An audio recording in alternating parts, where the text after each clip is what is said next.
All right, good evening, everybody. We're going to go ahead and get started here on episode 125 of Tech Thursdays. It's a laptop world. So this episode is going to be all about laptops because we haven't talked about laptops all year long. So I figured now is the time to discuss laptops in depth. So there's going to be a lot of block diagrams. There's going to be a lot of technical discussion on the different laptop types, the different chipsets that go into these things, what to look for. So hopefully if you are in the market for a laptop, you will be able to make a far more informed decision when choosing one of these if you are in the market to buy a laptop or if you're thinking about upgrading from an existing one or whatever the case is. This is the episode that you do not want to miss if you are interested in laptops. We spent most of this year talking about desktops, GPUs, a little bit of CPUs here and there, a lot of motherboard discussions, but now we're going to talk about laptops for those of you that are living the nomadic lifestyle, or you just don't have, or maybe you're space constrained at the moment so you cannot fit a full desktop. So we're going to get into all of that, the sort of details, what to look for. I'm going to go down, I'm going to actually reveal my personal list of like actual requirements for me when it comes to getting a laptop, because after scouring the internet and looking at so many different reviews online and reading a lot of things, currently there is not although there's a few that come close, there is not a single laptop on the market today that fulfills my list of requirements for choosing a laptop. So let's go ahead and get into it. For those of you that are new to the channel, we do these live stream Tech Thursday discussion episodes every Thursdays, as the name implies. It is all things PC DIY, but today we're going to be talking about laptops because we pretty much exhausted all there is to say about graphics cards and building a custom desktop. So I figured, well, we need to talk about laptops because there's a bunch of them, and typically the season for purchasing a laptop starts right around now. The reason why that is because the back to school season is what kicks off all of the OEMs, all the different ODMs, new next generation models for 2025 that will lead into next year. So for those of you that are not familiar with how the laptop market works, typically at the start of the year, there is an event in January called CES, the Consumer Electronics Show, that happens in the United States. And during that show, they kind of reveal all the concept designs for laptops for that year. And they also reveal like literal laptops that will come out that year. And then fast forward to around the middle of the year, so around late May or early June, and when you have Computex that takes place in Taipei in Taiwan, and that is the show where you get to see all the new laptops that are going to show up in the second half of the year. So typically, like I've basically taught people that watch these streams what to look for when it comes to upgrading your desktop computer, how to ensure that you're always on the latest generation hardware for that given season of upgrades. So like if you're upgrading and you want to be on the latest generation, the question is, do you upgrade now, like in the second half of the year, the first half of the year? Is there a difference between even numbered years, odd numbered years? The answer is yes to all of those things. And the same is true for the mobile space. Laptops, phones, all those things, the same logic applies. So with laptops, typically you want to wait for the second half of the year, because like right around now is literally where all the latest and greatest generations of the chipsets, the CPUs, the GPUs, everything, the full lineup is finally out there in the market, or very soon the entire lineup will be there. There's a couple of models that are still kind of waiting. They're coming out in the next 2 weeks. We're going to talk about those. But pretty much everything's out there right now that's current generation. We're going to talk about the three different segments for Intel, there's 3 of them. We're going to talk about them in the second half. And AMD, there's also 3 of them, kind of a 4th one. We'll talk about that in the first half of this stream. So let's go ahead and get started here. We have a lot to cover. So let's go ahead and fire up Paint immediately, because that is where we're going to spend most of this stream. We're going to be spending a lot of time in Paint on this stream. So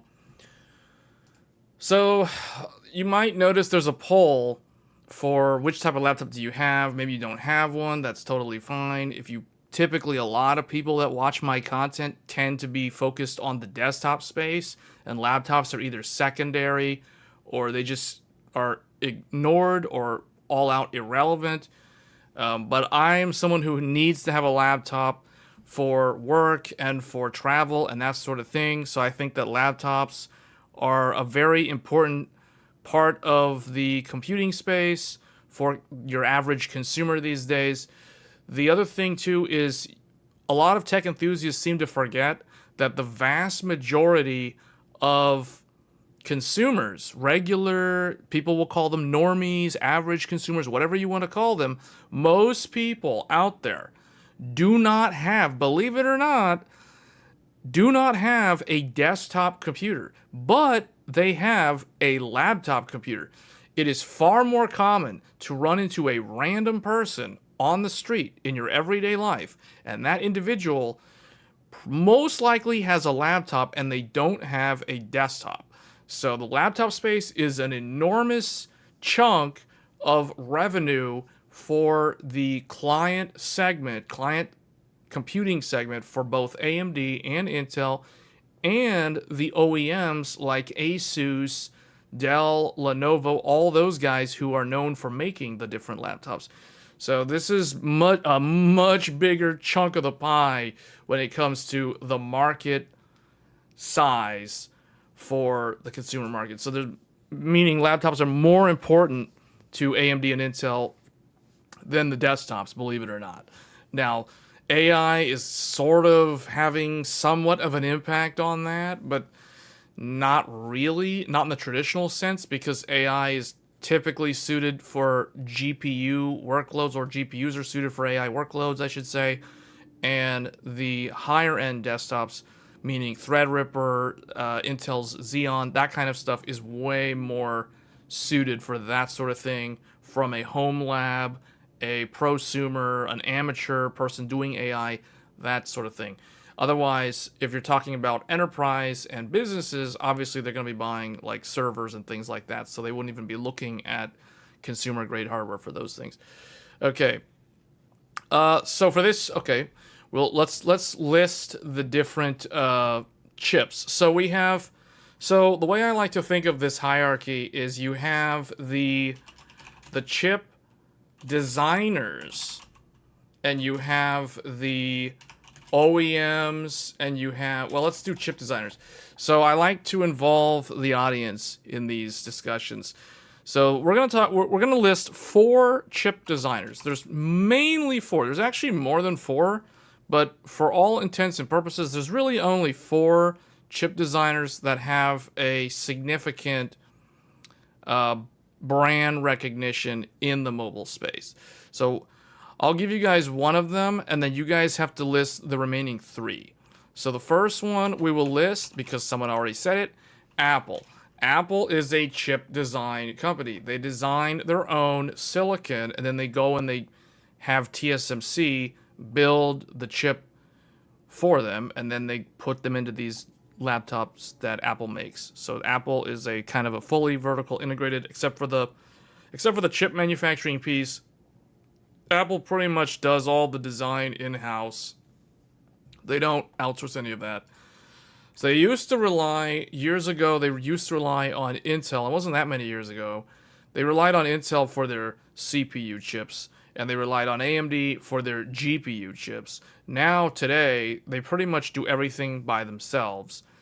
I think you can still get an Apple desktop that has Intel CPUs and AMD Radeon, like MX, what is it called? MXM. They have some kind of module that goes in the Apple desktop that's Radeon based. I forget the exact name. I think those are still in the market. Otherwise, they're all gone, and now it's just all Apple silicon, like 100%. So Apple's one of them. So what is the? Give me the other three, guys. Like list for me the remaining chip designers that are known to go into laptops. One of them is relatively new in the laptop space, and they made a huge splash last year. But this year, things have not gone so well for them due to incompatibility. And I think by saying all this, I may have given away the identity of the fourth member, or the fourth chip designer. But who are these four companies? Let me see. Who here knows or can list the remaining three chip designers for mobile computing?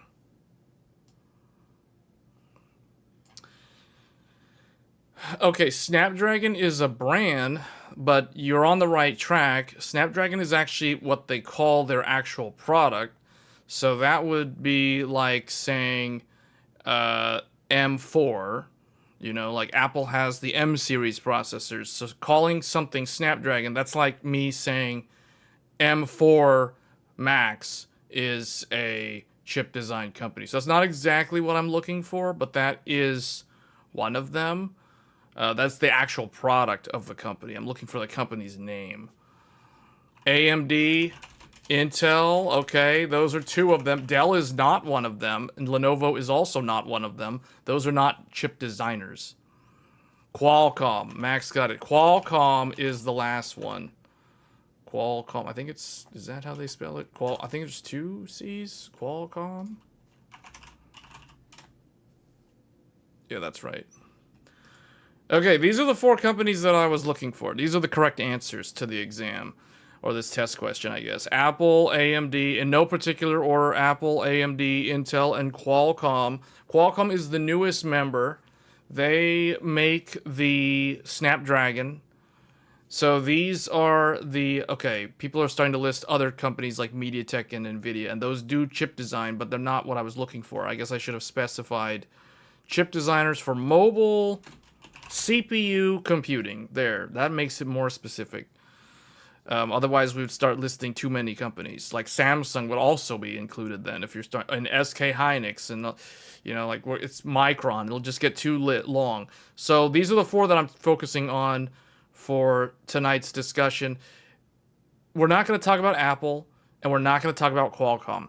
Last year, we talked a lot about Qualcomm because they made a big splash with the Snapdragon X Elite and the Snapdragon Plus CPUs and ARM-based CPUs.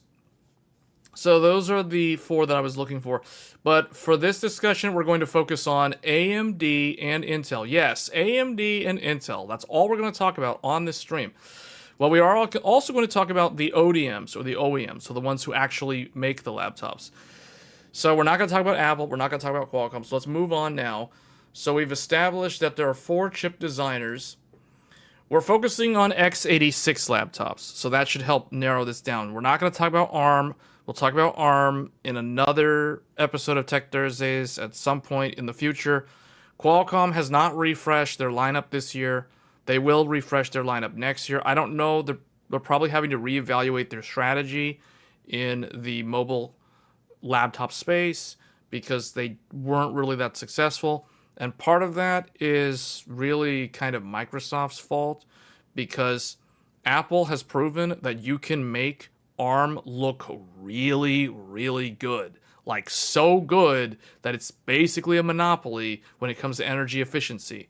But Qualcomm and Windows tried to emulate or replicate what Apple has managed to do, and they were not really that successful, to the point where Microsoft and Qualcomm actually scared AMD and Intel to the point where the two of those companies kind of like rushed out some of their roadmap, especially AMD. AMD pulled stuff that was supposed to come out at the very end of last year, and this year they actually launched it like 6 months early, and we're about to talk about those platforms.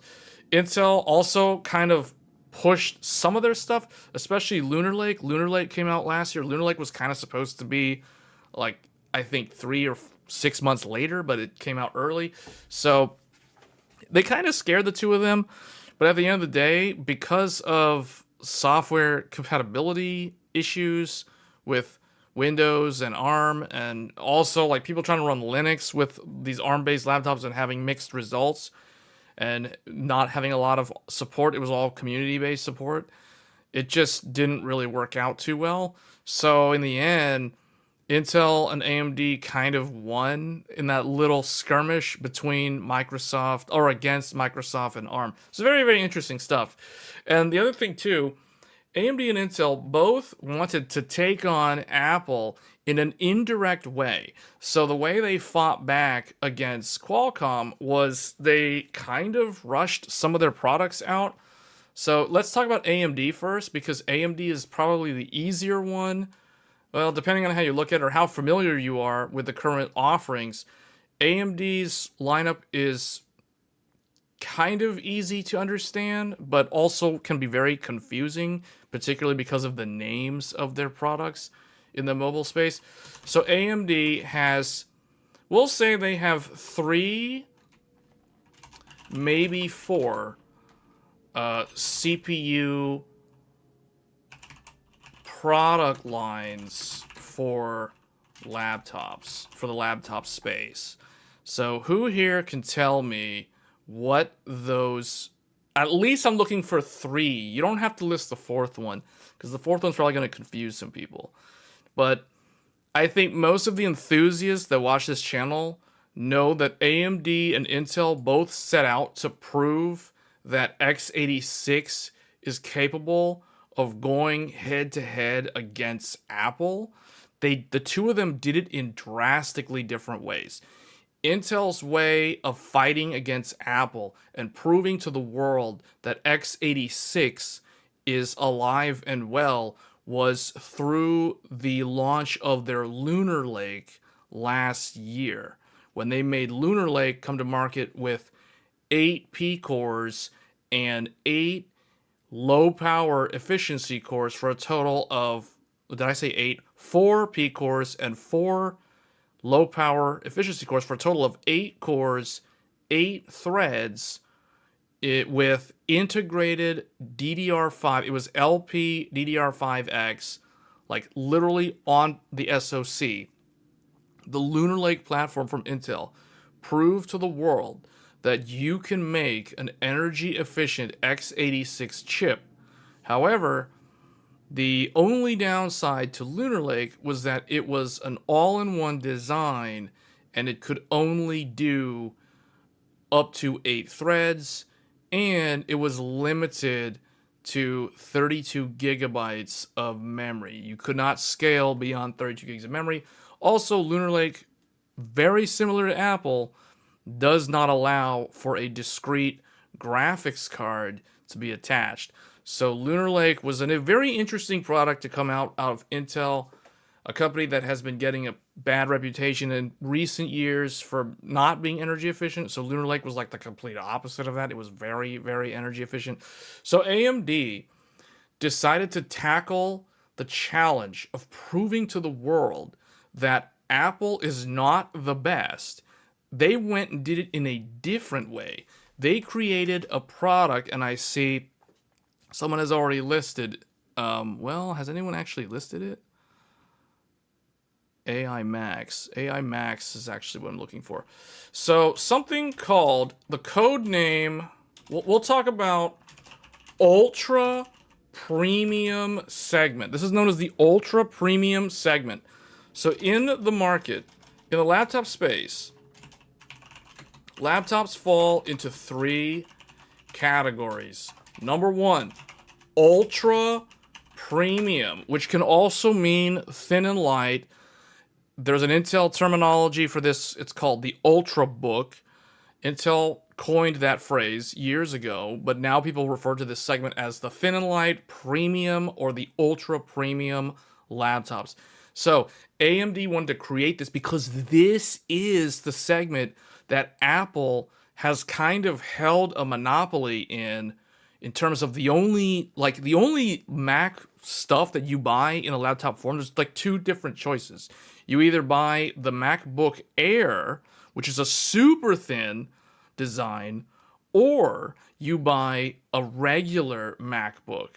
And the regular one is still classified as an ultra premium laptop. Apple doesn't sell, nor do they compete in anything, any segment outside of ultra premium. So this automatically has a psychological effect on the consumers where they believe that Apple is so good. Apple is inherently superior. It's just so good because it's premium. It's just, that means it's automatically good. Like, how can you compete with something like that? Like, these guys only do premium. They don't do low end. They don't do entry level. So Apple exists in the ultra premium segment exclusively. You'll never see a big, heavy, loud laptop from Apple. They don't do it. They only do ultra premium. AMD created a product that was meant to compete directly with Apple in the ultra premium category. This laptop, this was codenamed Strix Halo. So this is AMD's special, like, pet project. Like, they're creating the secret weapon, just like how Intel created their own secret weapon in the form of Lunar Lake. AMD created something called Strix Halo, also known as Ryzen AI Max or Ryzen AI Max Plus. This is the product that is meant to compete directly with Apple in the laptop, in the ultra premium space. So AMD has a product, it's called Ryzen AI Max. Intel has a product, it's called Lunar Lake, which is also known as Intel Core Ultra 200V. We'll talk about Intel's entire lineup later, because Intel's lineup is the one that really needs more attention, because it's actually quite interesting this year compared to where they've been for the last couple of years. So this is the first category for AMD. It is the ultra premium segment. It is known as Ryzen AI Max. The second one is known as I call this one well, what's interesting is there's actually always going to be some bit of overlap with these platforms, especially because the cost for the Ryzen AI Max is so high that most consumers aren't really going to buy a Strix Halo laptop just because the price point is out of reach for most consumers. So what they have is how should I title this one? This segment is really kind of your mainstream, thin and light, like your standard laptop that you would take on an airplane. Your standard although you could take an ultra premium, but most people don't have ultra premiums. So mainstream, thin and light, this is your typical. It may or may not have, like, if it's a 14-inch, we'll just say thin and light, 14-inch or 16-inch. We'll call it that. I guess we'll just say mainstream 14-inch or 16-inch. Not necessarily thin or light. I mean, there's a huge variety in this second group of laptops. These are your typical run-of-the-mill laptops that you'll find everywhere. So the mainstream, they're either 14-inch or 16-inch. Sometimes you'll find like a rare 15-inch or a smaller 13-inch or a 12 point something. But I would say the most common size is either 14 or 16. So in this segment, AMD has something called Strix Point. And Strix Point is a product line that was supposed to be meant for this year. This is a 2025 SKU. However, because of Qualcomm and Microsoft, AMD kind of launched Strix Point way earlier than it was supposed to last year. They basically told all the OEMs, send all your stuff, get all your premium thin and lights out there using Strix Point. So Strix Point can be in the ultra premium segment. However, Strix Point is not that Halo tier product. You know, Strix Halo, Halo is in the name. It's literally in the name. But Strix Halo is definitely more, when you look at it on paper, it is definitely more like what Apple does. Strix Halo uses a unified, let's call this one unified architecture, quad channel memory. So it has a very powerful integrated graphics subsystem in the form of the Radeon 8060, which is very powerful for an integrated graphics. So kind of like how Apple does everything with their M series processor, the Strix Halo can do everything with just the APU itself. So it's capable, and on top of that, it has quad channel memory, which means the Ryzen AI Max has the same number of memory channels as a full Threadripper desktop CPU. Threadripper is quad channel memory. Ryzen AI Max is also quad channel memory. So this thing is beyond the standard desktop that you can get with like a 9950X3D, for example. That only has dual channel, whereas this thing has quad channel memory. So that is the reason why this is kind of like a pet project that was truly designed to prove to the world that x86 can do just as good as Apple's M series on ARM with all the bells and whistles that the OEM wants to put on the laptop. Unfortunately, the BOM cost for this is very, very high. And what I don't understand is, here we are, this thing was announced in January, and here we are in September, and there's only like like Asus has some hybrid device, which I don't even consider that a laptop. It's more like a tablet with a keyboard, a detachable keyboard, and then HP has a thin and light ultra premium laptop, but it's only 14 inches. There's like no options. You can't get a larger one with better cooling.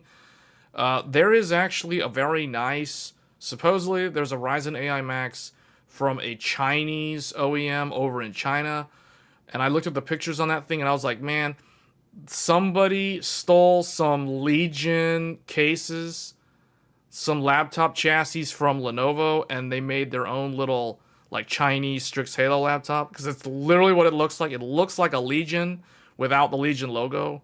I swear, it literally looks like a debadged Legion. But that one looks really, really good. If they sell that in like the global market, dude, I would buy one of those. But yeah. Mainstream is Strix Point for 2025. And it is also another one called Kraken Point. So maybe we should split this up. So we'll just say we've got mainstream, and within mainstream you have upper mainstream, which is known as Strix Point. And then you have lower mainstream, which is known as Kraken Point. These are AMDs. So this one is known as Ryzen. Let me put let's put the quotes, because these are code names. These are like the engineering code names. Strix Point and Kraken Point. And then we also have the actual official names. So the official product is Ryzen AI HX. And this one is Ryzen AI. So those are your most common laptops that feature AMD inside will be either a Strix Point or a Kraken Point. These are the 2025 laptops. Okay. All right, number 3. This one is the one that I think a lot of people have been waiting for several months now. This one was announced way back in January, or actually, was it announced in Computex back in May? I forget. But the last one here is known as the big, heavy, loud. It's like, okay, basically the big laptop. I don't know how to rephrase this one. I don't want to make it sound like it's insulting. Big, heavy, loud, like god-awful fan noise. Like, I don't know, terrible battery life. Big, loud, terrible fan noise. Heavy, you know, like, this is the, you guys know where we're going with these. We'll just call these the gaming laptops. The gaming laptops. Now, I don't like calling this segment gaming laptops because some gaming laptops actually feature the Ryzen AI Kraken point, or very rarely, there are a few out there, but they're very hard to find. Some gaming laptops actually feature the Ryzen AI HX, aka Strix point, and if you can find one of those, this is probably the best gaming laptop that you can get that features an AMD CPU. The remaining ones are going to be known as the code name for this is known as Fire Range.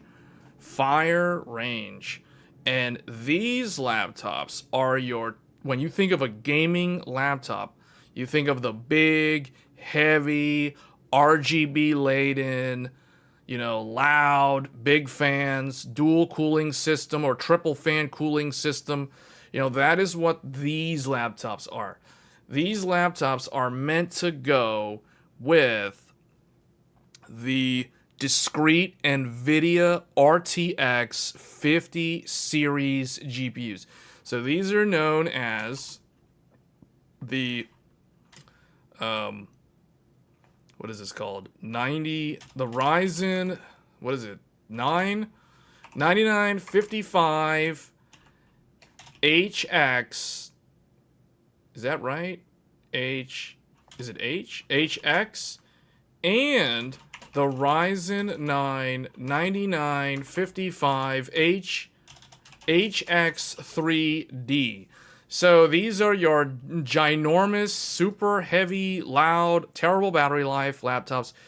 This is the final segment, and this is the one for the gamers. This is the one where Asus and everybody, they think, okay, the gamers have a certain set of requirements.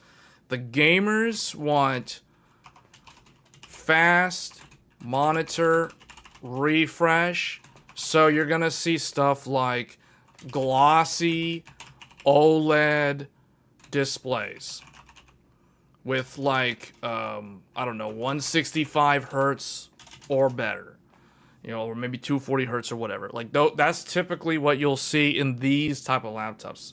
So glossy OLED high refresh laptop is typically starting at 15 inches all the way up to 18 inches in size. So you can already tell this is going to be a big chonky thing, that it's for those college kids who just don't have any life experience. That's the way I look at it. Like a college student who has no idea how annoying it is to actually carry a 7-pound laptop with the super heavy power brick along with it and lug that in your backpack, you know, like I guess students these days don't have traditional textbooks anymore, so maybe on the plus side, like all they have, because the textbooks are probably all digital now, so maybe that's all they got to carry in the backpack. I don't know, but you know, imagine if this was like a college student having to carry a old school notebook or something, and then they have to lug this stupid like 17.3 inch laptop in their backpack with the brick to power it, because it only gets like 3 hours of battery life or whatever. You know what I'm saying? So, yeah, these are the gaming laptops. So for the gamers, we'll talk about these toward the end. I think most normal people, though, prefer category 1 and category 2 rather than category 3. I mean, I could be wrong, but I think most people prefer something from these two categories versus this one. So, I don't expect to see a lot of fire range laptops. I mean, we kind of saw last year it was Dragon Range, and there wasn't really that many different options. So typically, you'll see these will make a big splash.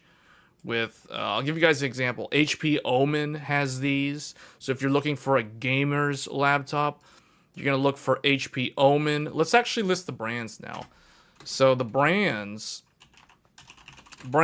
include HP Omen, Dell, Alienware, Lenovo Legion. These are some famous, well-known brands. Asus, Strix, and then I forget what not HP. I forget MSI's brand name for the gaming lineup, but those are the gaming lineup laptops. All right, so ultra premium. We don't need to talk about that. Mainstream brands include the Lenovo ThinkPad. Well, I mean, do I want to call that mainstream? Because that's kind of a business class. Let's start with IdeaPad first. IdeaPad, the Dell. Well, it's just called Dell. It's literally just called Dell. Now, it used to be called Inspiron and the XPS. Now it's just straight up Dell. And then HP. What does HP call theirs? HP Z series, Z book. There's a bunch of different ones from HP. Like HP is the one that's very confusing because they change it a lot. Dell for the longest time was literally just Inspiron, XPS, and Latitude. I don't know why they decided to kill off all those names and just call everything Dell. Dell Pro, Dell Pro Max. Like, I don't know, and Dell Premium, Dell Pro Premium. Like, I don't know why Dell did what they did, but I guess they thought that they were making things easier. So we'll just also throw in, we'll just throw everything in here because pretty much all of them are in here. ThinkPad, Dell Pro, Dell Pro Max, HP ZBook, HP, EliteBook. I mean, there's a whole bunch. There's like whatever the standard HP one is also in there somewhere. You guys can see mainstream is pretty much like all of these. And then ultra premium brands include the EliteBook, the ThinkPad, and the Dell Pro Max, I guess. Is that right? I don't know about that one. That one might be wrong, but I think they do have some Dell Pro Max options or whatever. I just think the Dell Pro Max is the thick one, not the thin one. And Ultra Premium is typically the thin one, so I don't know. Maybe I'm wrong there. But anyway, these are the typical brands to be aware of for each of the segments. Now let's talk about actually looking at what a laptop can actually support for a given chip. So the first one, we'll do Strix Halo briefly, but Strix Halo is very, very different from your normal CPU die. So Strix Halo has the it's got the integrated stuff. So it looks a lot like an old Vega 64 graphics card chip. So this is what the Strix Halo looks like. Now, Strix Halo has quad channel memory. So what does that mean? That means it has 4 independent lanes for memory. So you got 4 individual memory channels. So you have A, B, we're going to have to make this a lot smaller. You have channel A, B, C, and D. You literally have 4 memory channels. These are our memory channels on Strix Halo, aka Ryzen AI Max. You got quad channel. Now, this can do up to 128 gigabytes of unified system memory. So that is a hard limit because that is what the chip is capable of. And it is like a fully integrated SoC with the GPU included as well. So in here, it has the GPU. The GPU is an integrated GPU, 8060S, the Radeon chip. So that's the graphics component. Then it also has the memory, or not the memory, it has the storage. Now, the storage on this can be in the form of 1, 2, 3 SSDs. Yes, Strix Halo can do 4, 8, and 12 Gen 4 lanes of PCIe bandwidth. That means you can do M.2, or M.2_1, M.2_2, and M.2_3. Yes, Strix Halo, a Ryzen AI Max laptop, is capable of housing 3 NVMe drives. Now, I don't know of any laptop on the market, let alone one that features a Ryzen AI Max or a Ryzen AI Max Plus, offering 3 NVMe drives, but I wanted to point out that the chip, the Strix Halo chip, is capable of supporting up to 3 SSDs with no lane sharing. Yes, there it is.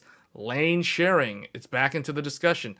This has no lane sharing. The other thing this has is dual USB 4 built in. So you have your 40 gigabit per second USB 4. You got USB 4, 2 interfaces there, as well as a whole bunch of USB. We'll just draw this out like this. We'll do USB 1, USB 2, USB 3. So it can do 3 USB 2.0 plus 3. So you have USB 10 gigabit times 3 and USB 5 gigabit times 3. So it can do 6 USB ports. 3 of them are 10 gig, 3 of them are 5 gig, and then two USB 4 40 gigabit ports. So it also supports the DisplayPort alt mode chaining out of 4 actual individual ports on the integrated graphics. So the integrated graphics actually has 4 display outputs. It's capable of 4 display outputs. Think of a graphics card in your desktop computer. How many monitor ports does your graphics card have? Typically it has 3 display ports and 1 HDMI. Sometimes it has 2 HDMI and 2 DisplayPort, and in very rare cases it has a 5th DisplayPort. But when you plug in the 5th one, there's some sort of bandwidth sharing. So a graphics card typically has 4 outputs. So this Strix Halo supports eDP, DP, DP, and DP, and all of these are DisplayPort 2.1, DP 2.1, and DP 2.1. This is the Strix Halo product from AMD. It is the full chip, which is capable of 3 SSDs, the full integrated GPU with 4 display outs, 128 gigs on a quad channel memory system, dual 40 gigabit USB-C, which is fully compatible with Thunderbolt 4. So any Thunderbolt docking station will work natively with no problems with this Strix Halo laptop. In addition to that, you have all these USB ports. So you can tell this platform has a lot. And this is known as BGA 2077 pins on a BGA, not an LGA. So this is the Strix Halo. So this is AMD's like flagship thing that no one can buy because there's literally like no laptops on the market except for some random thing in China that's a rumor, and the HP ZBook that leaves a lot to be desired. Now, obviously, there's those mini PCs that you can get, like Frameworks has one, but we're not talking about desktops. We're not talking about mini PCs. We're talking about laptops. The focus is all on mobility. So we're looking for laptops that feature Strix Halo, and unfortunately, there's not a lot of choices. All right, so that is the Strix Halo. That is what it is capable of. Now let's talk about probably this would be my favorite chip if it was actually obtainable in a nice laptop, like a 16-inch thin and light with good battery, like a 90 watt hour, 100 watt hour battery. I'm thinking like ThinkPad P1 with this in it. That's an instant buy. But for some reason, I don't know what the deal is. I don't know how AMD gets the design wins or the lack of for something like this. But yeah, unfortunately, because this thing is like not available anywhere, this isn't my favorite chip from AMD for the mobile space. So let's talk about my favorite one. So my favorite one is known as Strix Point. Strix Point has come to be my favorite AMD mobile chip featuring Zen 5 and Zen 5C in a small, thin and light, up to 28 watt TDP normally, but capable of boosting all the way to 54 watt TDP. So this is actually, Strix Point, in my opinion, Strix Point is a very versatile, probably AMD's most versatile chip that is capable of doing a lot of stuff. This one is known as the Ryzen AI HX370, or the HX370 Pro, if we're talking like professional laptop. So this has come to be my favorite one. And if I was looking for a laptop, this is the sort of thing. If I want to get a current generation laptop, this is on my short list because this one has the full package. This one has the ability to sip power and give you all day battery life while being able to turbo up for those gaming workloads or those all thread, like DaVinci Resolve rendering workloads. So this is what I call the all-rounder, most balanced one. All right, so Strix Point with the Ryzen AI HX370. All right, let's talk about what this chip can do, because this one is a really, really interesting one that it had some really interesting choices the first half of this year as well as late last year. But unfortunately, for whatever reason, you don't see a lot of Strix Points currently, mainly because Kraken Point, which is a cheaper line, is more readily available, I guess. And I guess the OEMs are trying to hit certain price targets or higher profit margins or whatever. So anyway, let's talk about what this can do. So this one is your standard dual channel. So you've got channel A and channel B in the DDR5. So this one can do 2 memory channels, just like on a Ryzen desktop. You get channel A and channel B. Now, this one can either be, this gives you an option. Strix Point supports 2 types of memory standards. One of them is called LP DDR5X. The other one is called SODIMM DDR5, meaning A laptop manufacturer has the choice. They can either make a socketable memory style laptop using upgradable SODIMMs.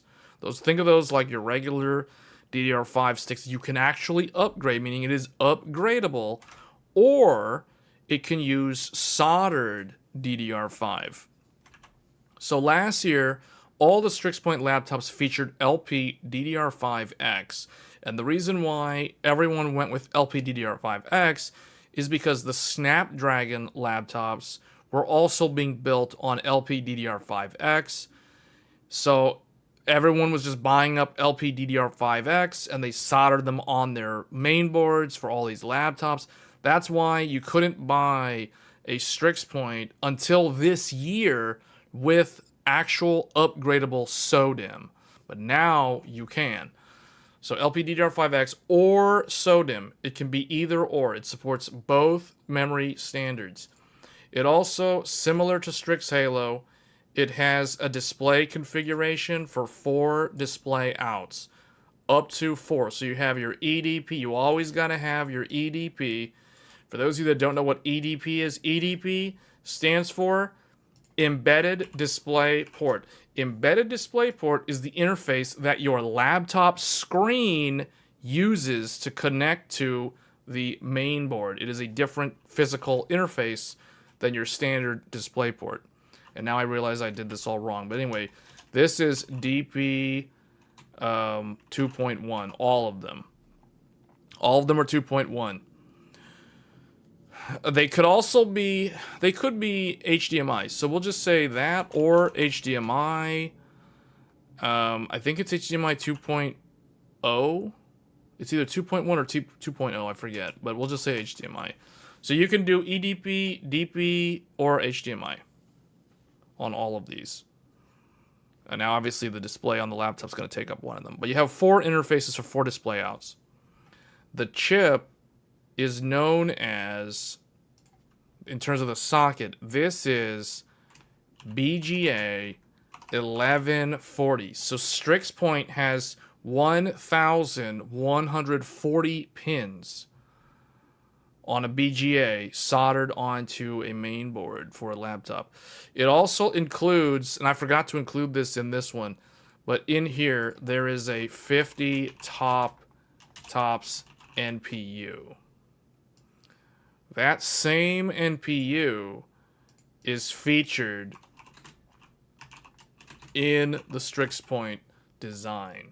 So you get your 50 tops on your AI integrated DPU or NPU or whatever they call it these days. So this chip also allows dual 40 gig USB 4. So every Strix Point laptop on the market should include dual USB 4 40 gigabit. If a manufacturer is selling, and this is why it's important to understand these details if you're in the market for a laptop, otherwise you're getting ripped off. So if you're buying a Ryzen AI HX 370 laptop, and if the laptop that you're looking at does not include USB 4, do not buy that laptop. You are being ripped off, because every Ryzen HX 370 includes a fully integrated Thunderbolt 4 compatible USB 4 interface. Times 2. So you always get 2 USB 4 ports. Now, sometimes for cost reasons or whatever, the laptop manufacturer may only give you 1 USB 4 port instead of both of them. But to understand if you're getting the full deal, you should have dual USB 4 ports on a Strix Point laptop. If you only have 1, or worse, if you have 0 and all the USB-C ports are only like 10 gig USB-C, then you're clearly being ripped off by the manufacturer, because they're basically shortchanging you. Unless the laptop is really, really, like, The price point's not really that high. Like if we're talking like less than $1,000, and Strix Point's typically not going to be in a sub $1,000 laptop because Strix Point is supposed to be the upper mainstream end. It's like it's one level below Strix Halo in where it lands. It should have all of the USB 4 ports available, so that's 2 of them. All right, and then it also has one. I think it's got like two 10 gig USB C. Could be USB A. Depends on how they physically wire it. And then it has 4 USB. So we'll just say USB 10 gig. There should be 2 of them, or up to 2 of them, and USB 5 gig up to 4 of them. That's up to. It doesn't have to have all of them, but the manufacturer, this is where the companies like Lenovo and Asus, they get creative in terms of what sort of features they want to include in their laptop. Do they want to give you 1 USB-A and 3 USB-C, or 2 USB-C and 2 USB-A, and then an HDMI port or whatever? That is where they get to pick and choose what they want to offer. All right, what are these numbers on the screen here? What is this? Kraken equals 14%. What is that? Framework 16 now has the HX 370 from what I remember. Framework is pretty good. If Framework ships to where you are, Framework is a really good idea. I really like what the team at Framework is doing. Unfortunately, the only downside of buying a Framework laptop is you gotta wait a long time to get it, and they only manufacture limited number of batches compared to these big OEMs like Dell and Lenovo. So it's, it's one of those things. If you're okay waiting, definitely check out Framework, because Framework does have some good options. Now, what is this data though? What is Kraken equals 14? What is this stuff? Is this the shipment percentages of AMD's chips or whatever? What are these numbers? Oh, this is how much is in the channel? Okay. What else is in here? Okay, so we didn't talk about NVMe. So here's where things get really interesting. So the design of this... Oh, I forgot to mention on Strix Halo. Strix Halo, I forgot to tell you guys the extra lanes. So not only does it have... So real quick, this has... I forgot to say Wi-Fi 7 and LAN. So, you've got your... I'll just list them here. So you get Wi-Fi 7, you get LAN, and you get 2 more PCIe 4.0 X2 lanes that are kind of left over. So in total, there are 16 Gen 4 lanes. So Strix Halo has a total of 16 lanes of PCIe 4.0. That's the total lane count. Total PCIe 4.0 lanes total 4.0 lanes is 16. So just keep that in mind. So you think about that. How do we come up with this number?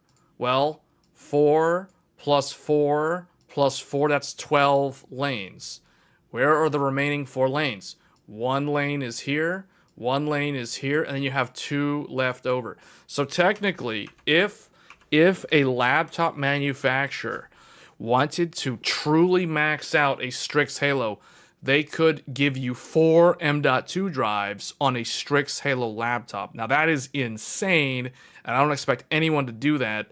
I've never heard of a laptop that supports 4 SSDs inside the laptop, but the Strix Halo can technically provide that many SSD drives. The only thing is the 4th SSD would only be 2 lanes of Gen 4.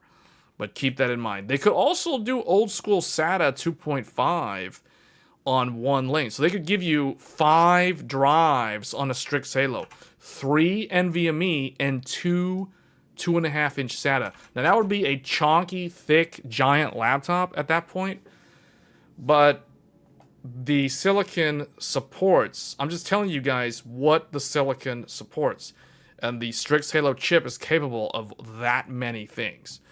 So let's talk about the Strix Point. So Strix Point doesn't have nearly as many lanes.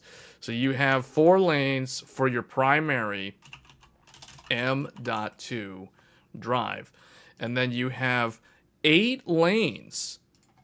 8 lanes that are available for a D GPU, which means Strix Halo can be paired up with up to an RTX 5090 laptop or a Blackwell professional GPU of whatever the manufacturer chooses, because it has that 8 lanes of discrete GPU. And typically every single laptop GPU is only using 8 lanes because the chips are really small.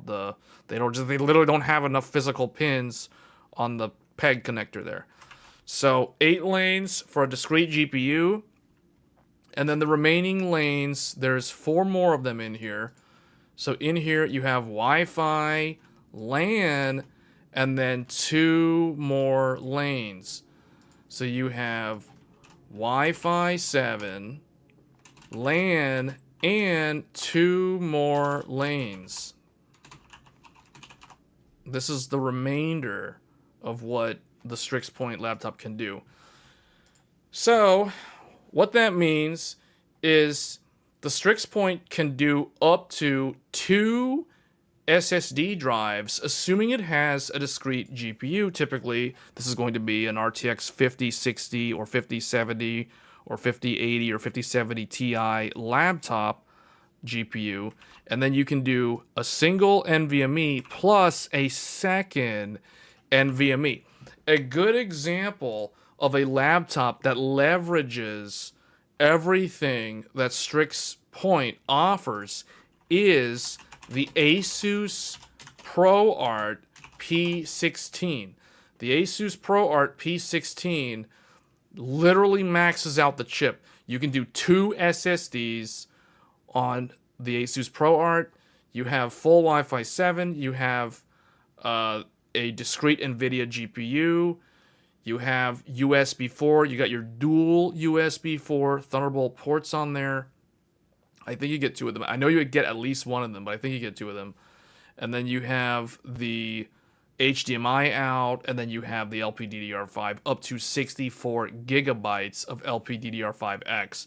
So that is a good example laptop. It is a thin and light. The ProArt P16, we talked about it last year when it debuted. It looks a lot like a blacked out MacBook Pro.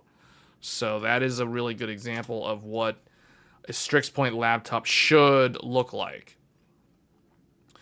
All right, so that's Strix Point. And now let's talk about the alternative. So real quick, I'll talk about Kraken Point. So Kraken Point is actually identical to Strix Point in terms of what it is capable of doing. The difference, so I guess I should say Strix Point, and then down here we can also say or Kraken Point, because both of them share the exact same capabilities in terms of what you can connect to the SoC. They can both do up to 2 NVMEs. One of them is always going to only be up to 2 lanes. The other one will be 4 lanes. Both of them can support discrete graphics cards with 8 lanes to the GPU. Both of them support USB 4, dual ports, all that stuff, 10 gig USB-C or A, and then USB 5 gig type A. And they all have the 50 TOPS NPU. So Kraken Point, for those of you that don't know, Kraken Point is kind of the newer, like, more budget-friendly version of what Strix Point was. So Strix Point is typically going to be your Ryzen AI 9.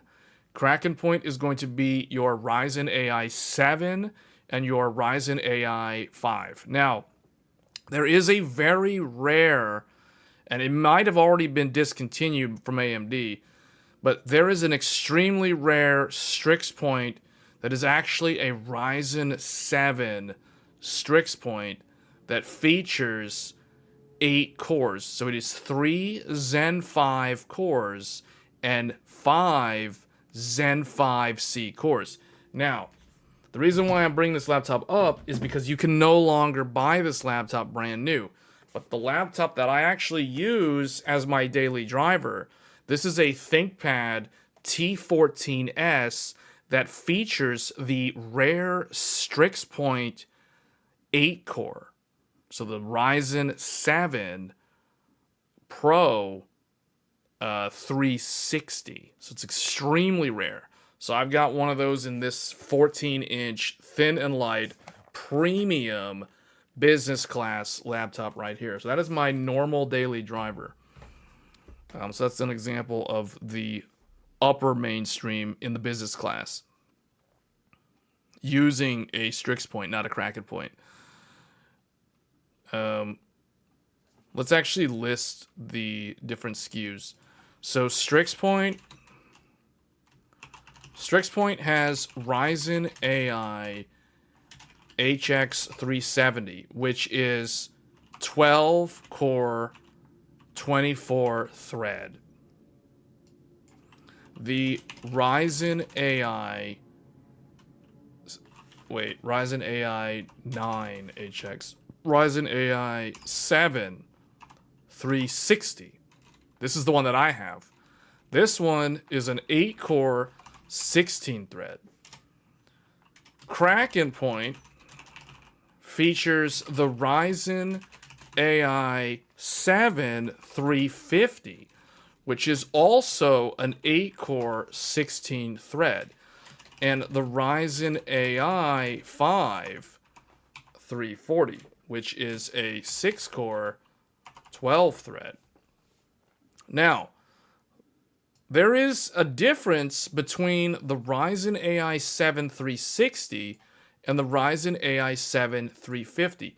The difference is going to come down to the integrated graphics options that these CPUs support. So let me go ahead and make this larger. I realize now I should have made this stuff smaller. Up here, this stuff's too big. But so this one has the Radeon, what is it? 890M. The really nice integrated graphics Radeon 890M. This one has the 880M. Now, Kraken Point has the Radeon 860M. And you guys are probably going to have to help me on this last one. The Ryzen AI 5 340, I don't know if it has the 860M. It either has the 860M or it has something called the 840M. I guess I can look that up real quick because I'm not actually sure what that actually has. Ryzen. There's also another one. There's actually a 330.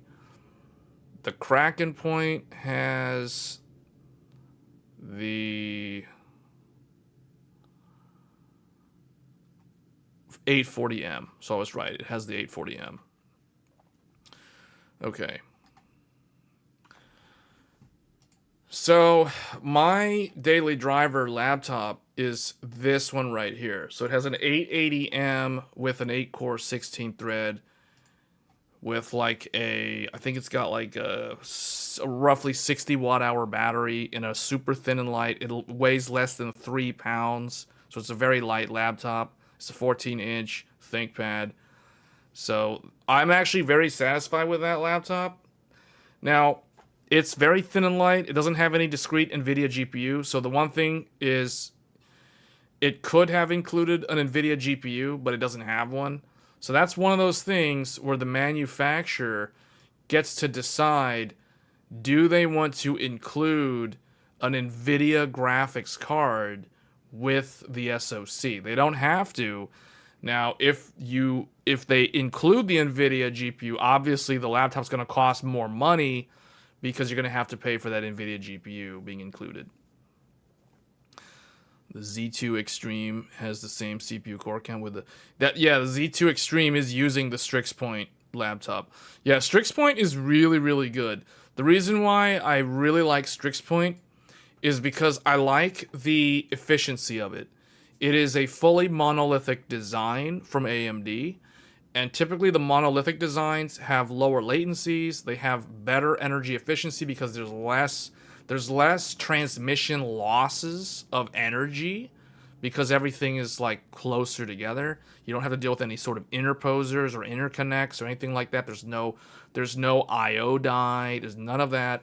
So the Strix Point is a very, very nice. It is meant for the premium upper mainstream segment.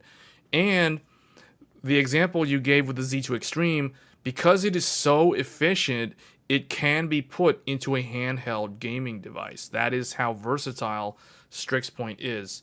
And it's a lot more cost effective to manufacture than the giant Strix Halo. So I actually really like the Strix Point. This is probably my favorite AMD mobile chip in the entire product stack. So those are Strix Points. And Kraken Point. We're going to delete those now. So now we're going to go to the final chip from AMD. And this one is the one that's very interesting, but they have done this before with last year's Dragon Range, but this year it's called Fire Range. And this one is the big one. So if you're an enthusiast, if you're a PC gamer or whatever, this is the one that you're probably somewhat interested in. This one is going to be known as Fire Range. So actually, we'll just draw it out here. So Fire Range looks like this. I want to try to make these small because I don't want to... I need to leave enough space for Intel. So we need to leave space for Intel. So Fire Range looks a lot like a Ryzen desktop, in the sense that it's got your typical IO die and it has your chiplet CCDs. So it looks an awful lot like a desktop CPU. It's almost like Fire Range is a modified version and a heavily power limited version of the desktop Ryzen CPU. Now there are some differences. But this is a very interesting product for those of you that are interested in the really big premium, well, I won't really say premium, but the gaming laptops, the ones with all the RGB, they look like tricked out Ricer mobiles, those type of laptops, the big heavy laptops with the big batteries and the heavy duty fans and all that stuff. Yeah, this is the Fire Range.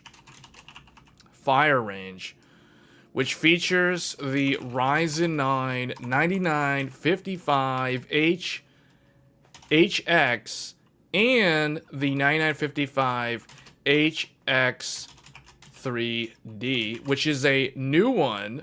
First, it's a world's first.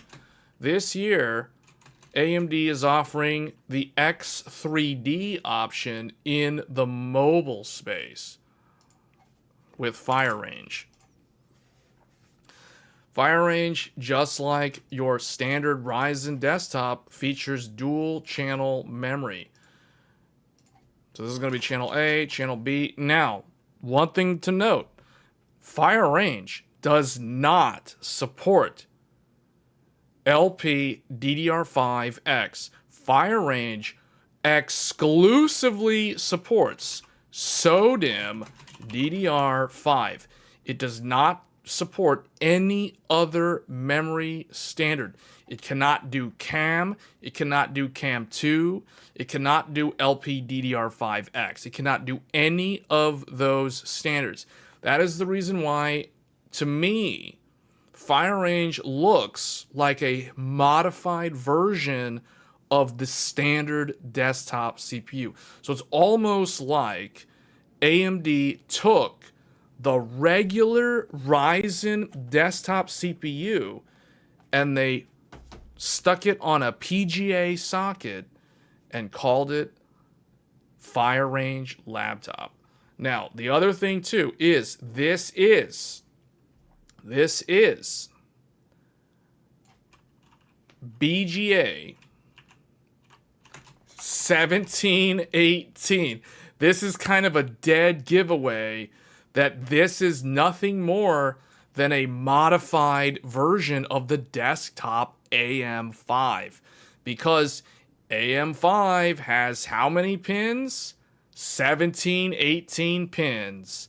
So Fire Range somehow, coincidentally, just so happens to have the same number of pins as your standard AM5 desktop CPU. Now it's really starting to look like it's just a transplanted desktop CPU in a laptop form factor with a heavy power limit. Fire Range supports the following on the SoC. So, on Fire Range, you get PCIe Gen 5 up to, you guessed it, 24 lanes of Gen 5 bandwidth. Where have I seen that before? What does the desktop Ryzen CPU support when it comes to PCIe lanes? Oh, I remember. 24 lanes of Gen 5 bandwidth. So it's exactly the same as the standard Ryzen. 24 lanes of Gen 5.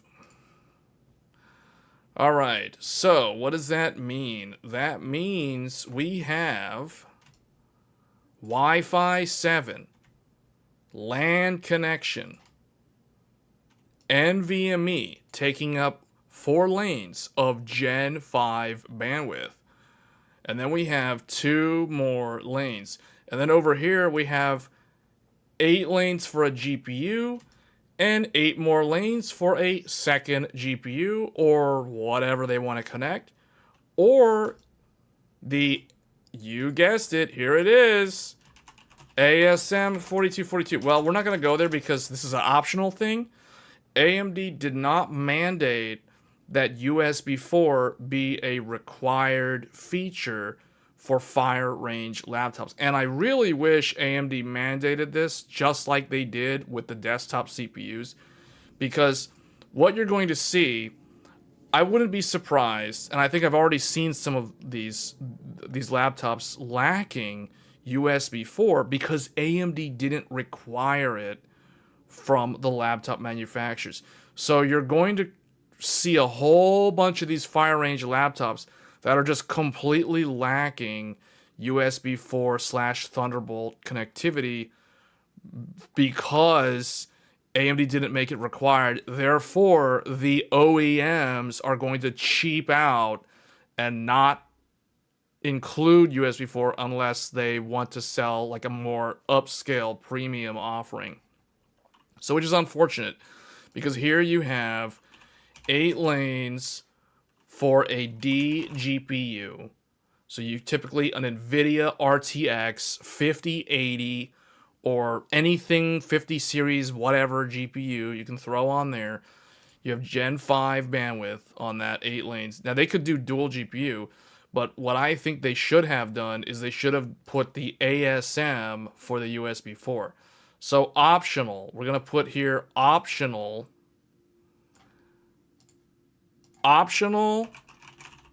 USB 4 via ASM 4242, the ASMedia USB 4 chipset.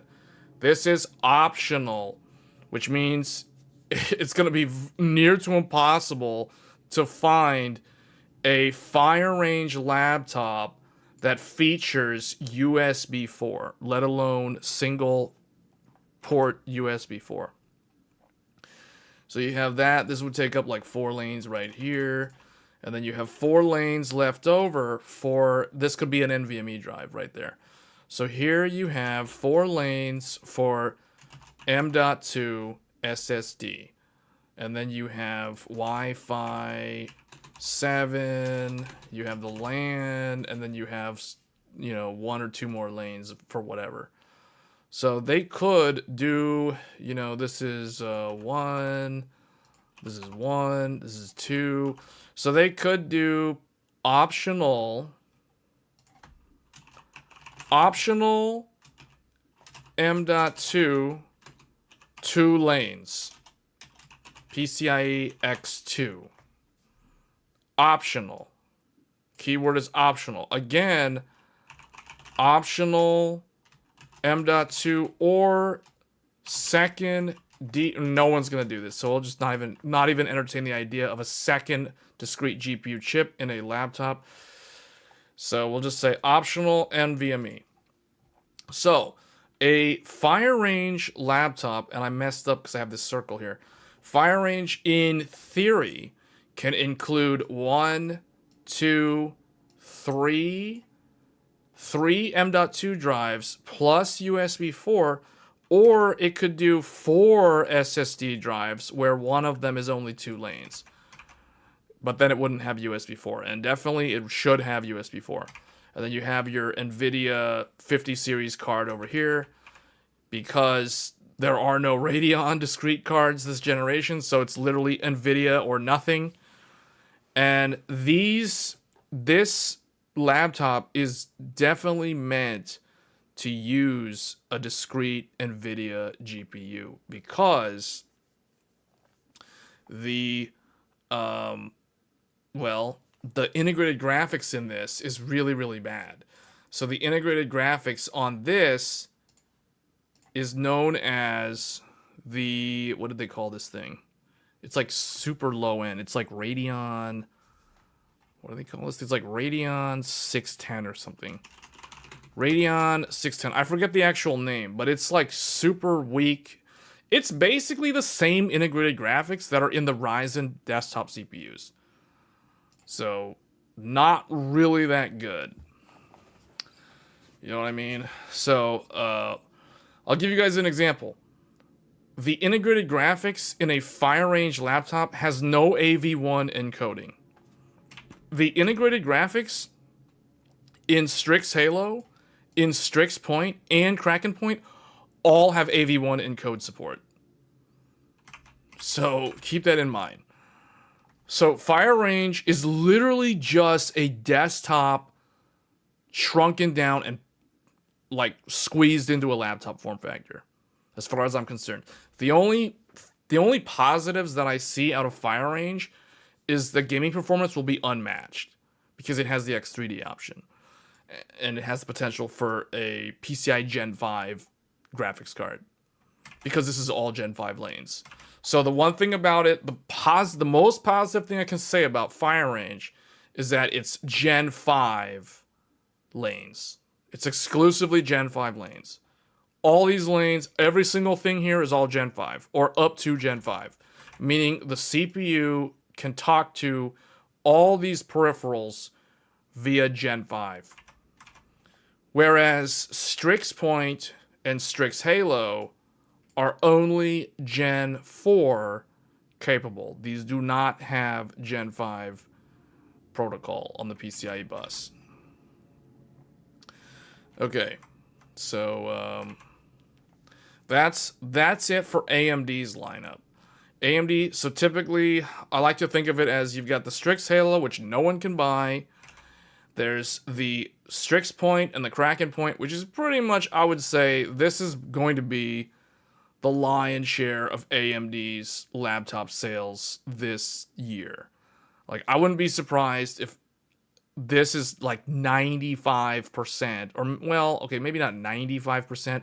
If we're talking just these 3 chips, this, and this, meaning we're not including stuff from last year, like Hawk Point or Dragon Range, if we're only including these 3 chips, the middle one is most likely going to be 90% of AMD's sales in the mobility sector. Strix Halo is going to be like, I don't know, less than 2%, and then the remaining 7% or whatever will probably be Fire Range.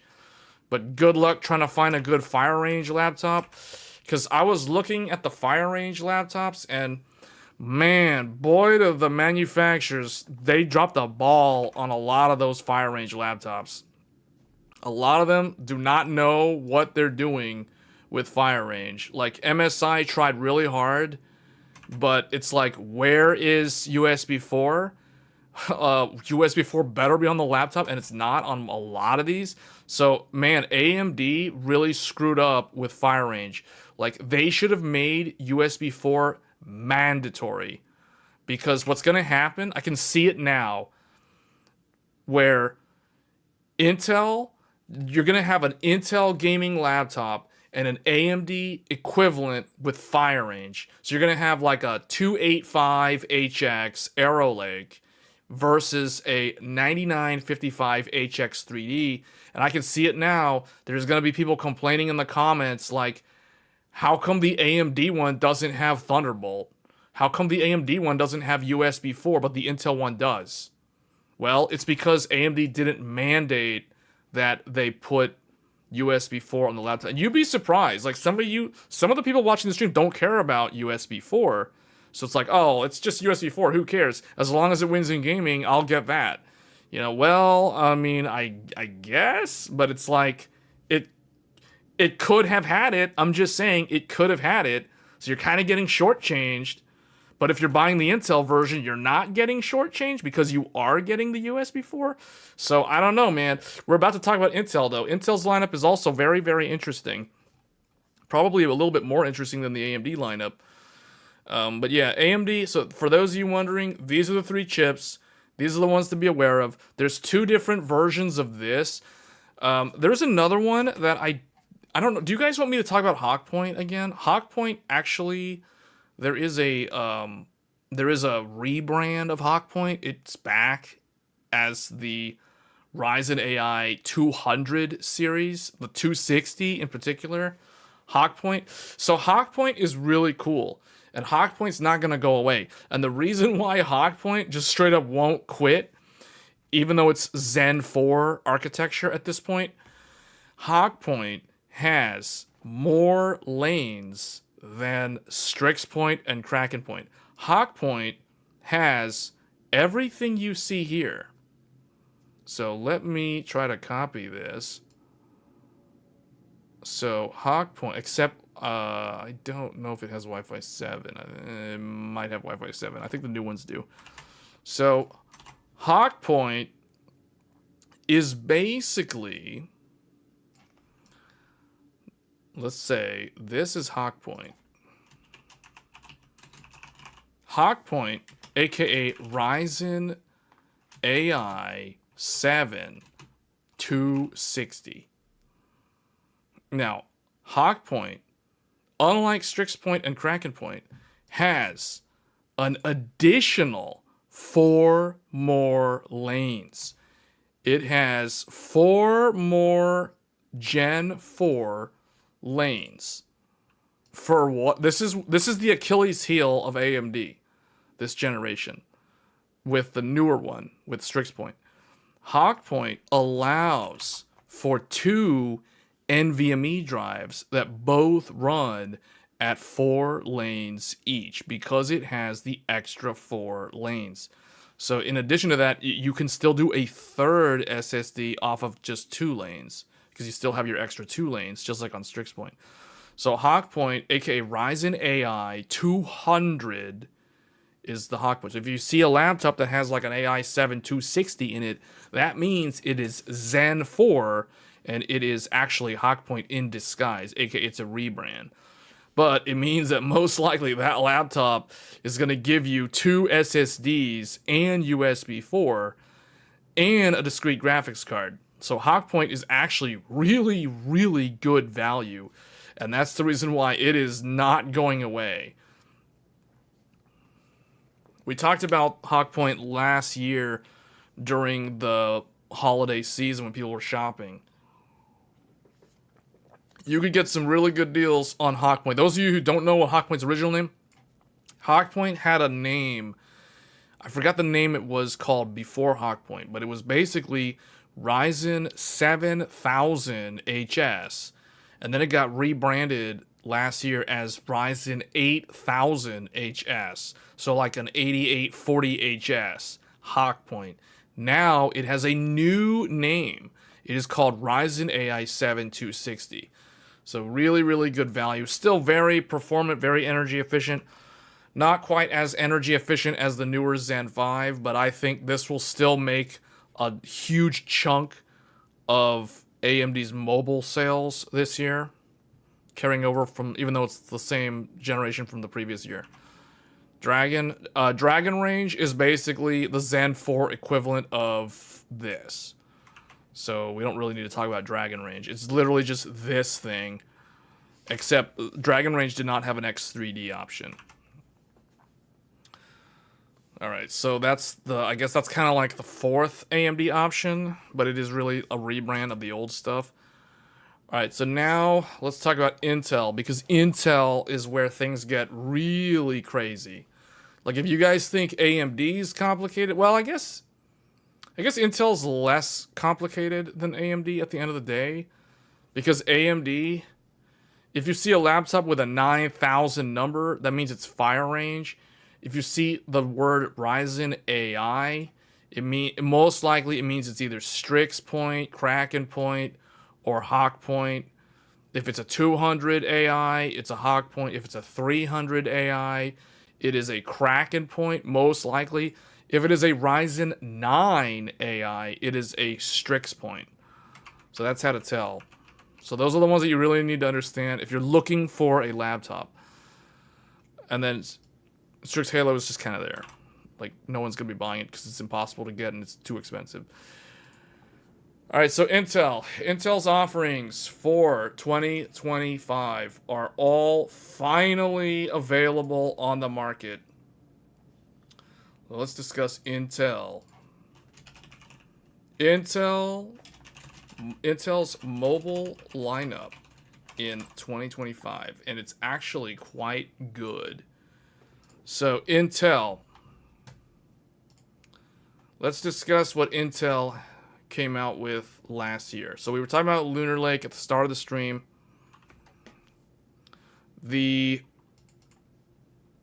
Actually, should we take a break first? Let's discuss some of this stuff before we talk about Intel, because Intel, this is going to be the next hour.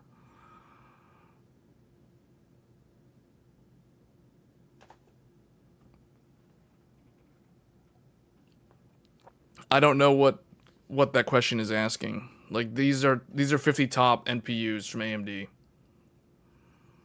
Actually, Hawkpoint doesn't have a 50 top NPU. So that's the one thing that's different. Hawkpoint, I think it has like a 13 tops NPU. And Fire Range doesn't even have an NPU. That's how you know it's the desktop CPU. This thing doesn't even have an NPU. So, I don't know, guys. Like, a lot of people are kind of hyped up for X3D from Fire Range. I personally am not super enthusiastic about Fire Range. I think AMD did not handle it that well. Personally, I think Fire Range is just a Hail Mary from AMD to just try to be like, just throw it out there so that we can beat Intel in, like, multi-thread at the high end, you know, or it's like we can beat Intel in gaming just because, you know, because of X3D. It's like, just throw X3D out there and everything will be fine. The reality is, I have a feeling most people are going to end up buying Intel gaming laptops over the AMD ones, because the AMD lineup is going to be lacking a whole bunch of other things, because AMD didn't, like, AMD wasn't, they weren't, like, strict enough on the rules. Like, they should have told the OEMs, hey, you gotta do USB 4. Like, we're gonna subsidize your ASM 4242s or whatever. Like, they should have done something like that, because Intel's gonna take market share from AMD this year in the mobile space. Guaranteed. Intel is gonna gain market share this holiday season because of Arrow Lake. Arrow Lake is literally going to carry Intel out of despair. Just you wait and see. Just you wait and see 6 months from now where we're at with, like, laptop market share, AMD versus Intel. Now, Intel's still, like, they're way ahead of AMD in the market share for laptops forever, but they're going to take even more market share from AMD this year because of screw-ups like this. And, well, let's talk about Intel. Let me explain why Intel is going to be very successful, because they've got a very powerful lineup. Remember when we talked about Arrow Lake on desktop last year? Everybody kind of bashed Intel with their Core Ultra 200 series when it came out almost a year ago. It was October of last year. Here we are in September, 11 months later since the launch of Intel's Arrow Lake S, the 200S series. Fast forward 11 months later, Intel's Arrow Lake is now in a very strong position because Intel understands how to build mobile chipsets, and I'm about to prove to you why Intel is coming back with a vengeance this holiday season. So let's get into it. So number one, last year, Intel launched Core Ultra 9 200V series. This is known as Lunar Lake. This is for the thin and light premium laptops. Now, Lunar Lake looks like this.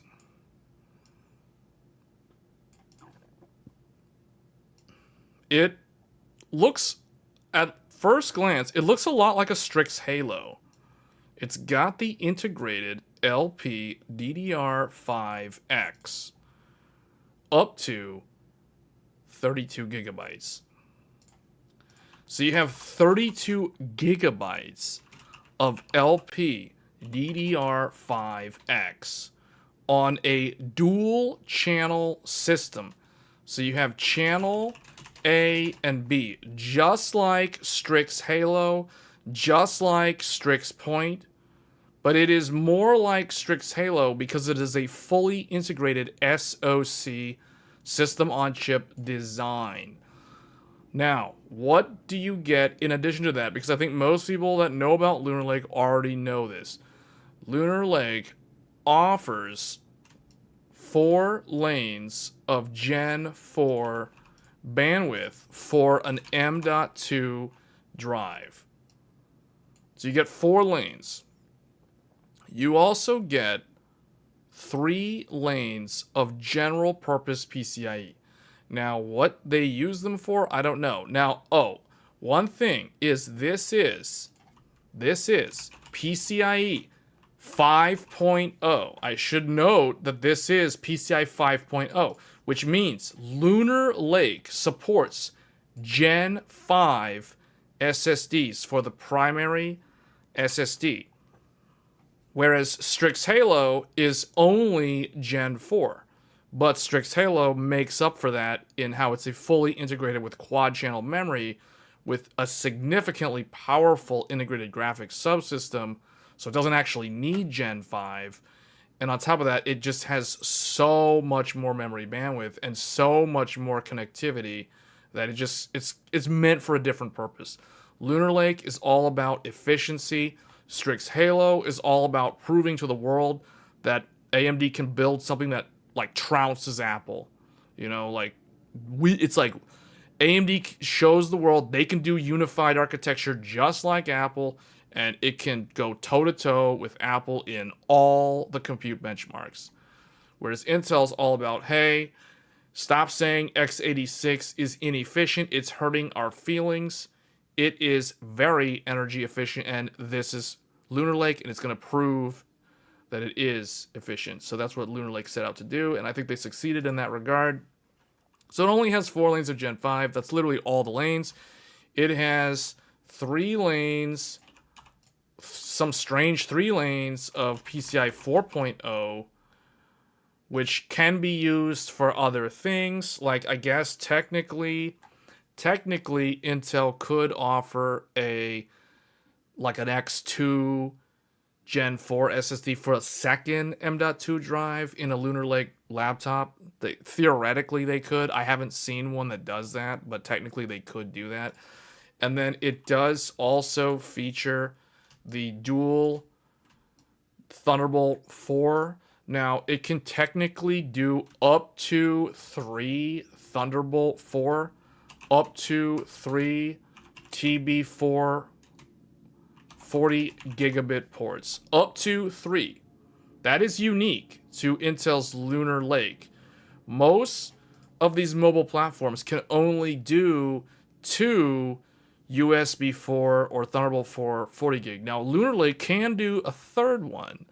I have yet to see a laptop manufacturer include 3 Thunderbolt ports. Most of them that I have looked at only have 2 Thunderbolt ports. That's kind of standard, but technically the chip allows for a third one if they wanted. And then it has your standard run-of-the-mill USB. So you've got your up to 6 USB 2.0. So that is your really slow, like, 4, what is it, like 4, it's the slow one. It isn't even like 5 gig, because that's 3.0. This is USB 2.0. So remember, it's low power. It does have, for the USB 10 gig, it has up to 2 USB 10 gigabit ports. So it does have that. And I think, am I missing anything? Let me look at my note. It has an NPU. I forgot to mention it has the 48 TOPS NPU. So basically the same performance as the one in Strix Point and Strix Halo in terms of the NPU. But it's technically a little bit weaker, 48 versus 50, but I don't think anyone will really notice the difference. And for the display outs, it has 3 display outs. Triple displays. Not 4. It only has 3 displays. So it has your eDP, and then it has 2 DP, or this is DP 2.1 or HDMI.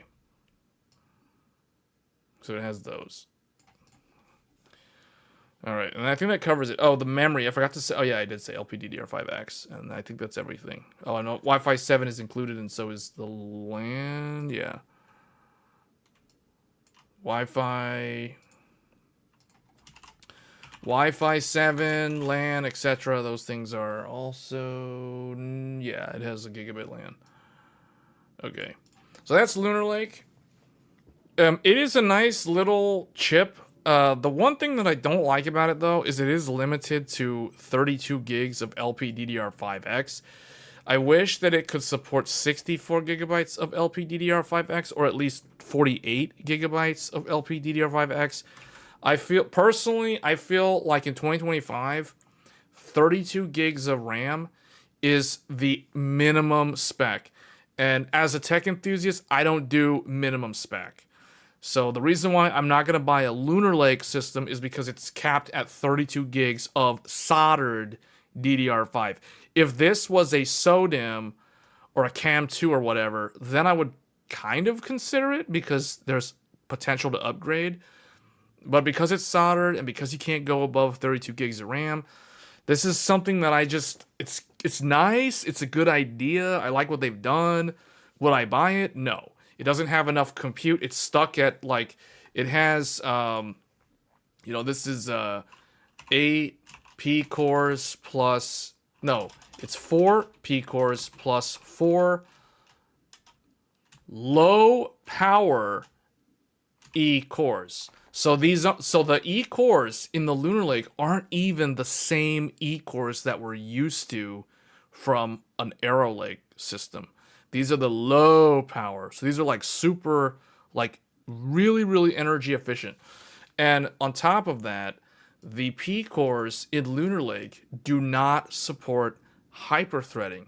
So you're stuck at 8 core, 8 thread. There's no 8 core 16 thread, or there's no 8 core 12 thread, unfortunately. So there's no hyperthreading. I don't know why, but it's like too bad. It's capped at 8 threads. It's capped at 32 gigs.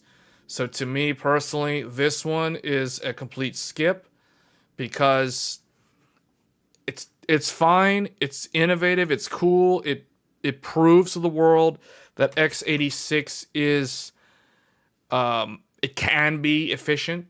It can compete with ARM.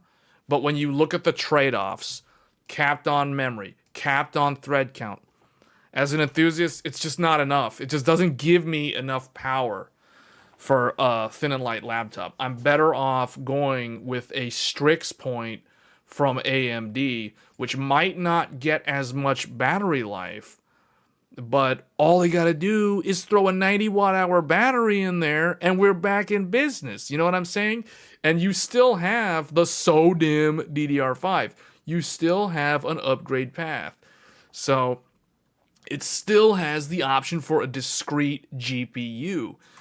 So that's why, personally, when I was looking at Lunar Lake last year and comparing it to Strix Point, I was like, man, for an enthusiast, Strix Point is a much more all-rounder setup or much stronger platform to be on versus Lunar Lake. But Intel took that into account, and Intel is like, we have seen AMD's Strix Point. So what did Intel do? Intel went into the hyperbolic time chamber and trained for a whole year. And they put Arrow Lake in the hyperbolic time chamber and trained.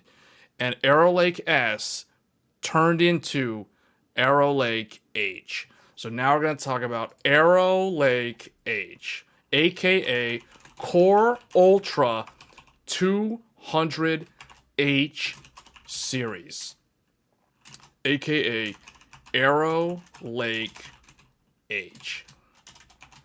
This is this platform, this mobile platform from Intel will literally put them back on the map and take the fight straight to AMD, and will most likely take market share back from AMD because Intel was losing ever so slightly in the second half of last year because they didn't have a lot of strong, compelling reasons to compete. However, people were still buying the old stuff that was through the channel, so they didn't really lose too much in that regard. But now they have the Arrow Lake H. And Arrow Lake H is very, very interesting. So let's discuss the Arrow Lake H. Arrow Lake H, similar to Meteor Lake H from last year and the very end of the previous year. So now it's coming in fast. Arrow Lake H is here, and this is the compelling platform from Intel that everyone has been waiting for. So you've got Arrow Lake. It looks like this. It's really skinny, kind of like the Strix Point. It's like this. It has different tiles, or it's Intel's words for the chiplet. You have the compute, you have the GPU, you have the NGU, you have all those things. You have the interposers like this. This is the Arrow Lake H. And then you have the big outline. All right. This is going to be the most interesting thing to talk about, probably the whole stream. Now, there's one more thing that we'll talk about after this, but this is the big one. This is the one that's going to sell the most laptops for Intel. All right. This is known. Did I give you guys I forgot to do the socket on. Yeah, so Lunar Lake is an interesting one. One thing I forgot to say, Lunar Lake is BGA 2833. 2,833 pins on Lunar Lake. Very interesting because Strix Halo is 2,077 pins. But Lunar Lake is even more pins for a very efficient small CPU. So, all right, here we go. Arrow Lake. This is the big subject of the stream. All right, here we go. Everyone needs to know. This is the Arrow Lake. This one is known as BGA 2049. 2,049 pins. Arrow Lake H is going to compete most against Strix Point and Kraken Point. This is Intel's answer to AMD's fantastic Strix Point from last year, which was actually meant for this year. So typically they're basically the same generation. So AMD's Strix Point and Kraken Point versus Intel's Arrow Lake H. So let's see what they've got. So here we go. They have dual channel memory. Dual channel memory. Channel A, so nothing spectacular. You know, you have your channel A, you have your channel B. It supports LP DDR5X and DDR5 SODIMM. And it technically also supports something called CAM2. It can do the CAM2 memory standard. So that's another thing that it can do. It's got a lot of tricks up its sleeve in terms of the memory subsystem here. It has an NPU. NPU is about 10 tops. So it's not going to be winning any awards in the AI PC race.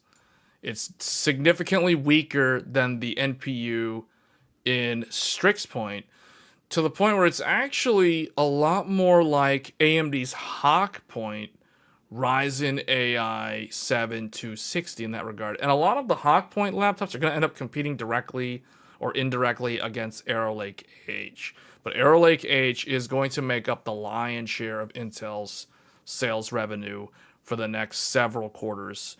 Pretty much guaranteed. I think Intel will sell more Arrow Lake H than they will sell of all their other client CPUs combined. And that includes Arrow Lake S, which is a desktop.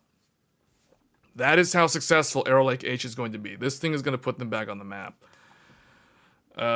So it's got this. It has, for the displays, it can do 4 displays out. For whatever reason, Arrow Lake H supports dual embedded DisplayPorts in addition to DisplayPort 2.1, 80 gig DisplayPort 2.1, and HDMI with a 48 gig cable interconnect. So you have EDP, you have another EDP. I don't know why there's 2 EDPs, but it supports 2 EDP 1.4B, 32 gigabit per second, and then DP and HDMI. So it has all of the display standards. It has the up to 4 Thunderbolt 4 ports, up to 4 TB4 ports. That's a lot of Thunderbolt.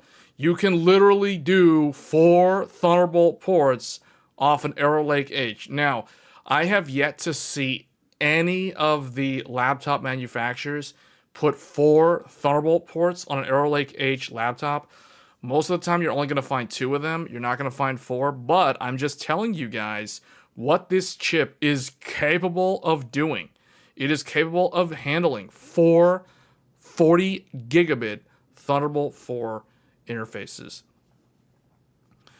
Now, actually, what I should do is, so we're not going to put that there. I'm going to actually take this away.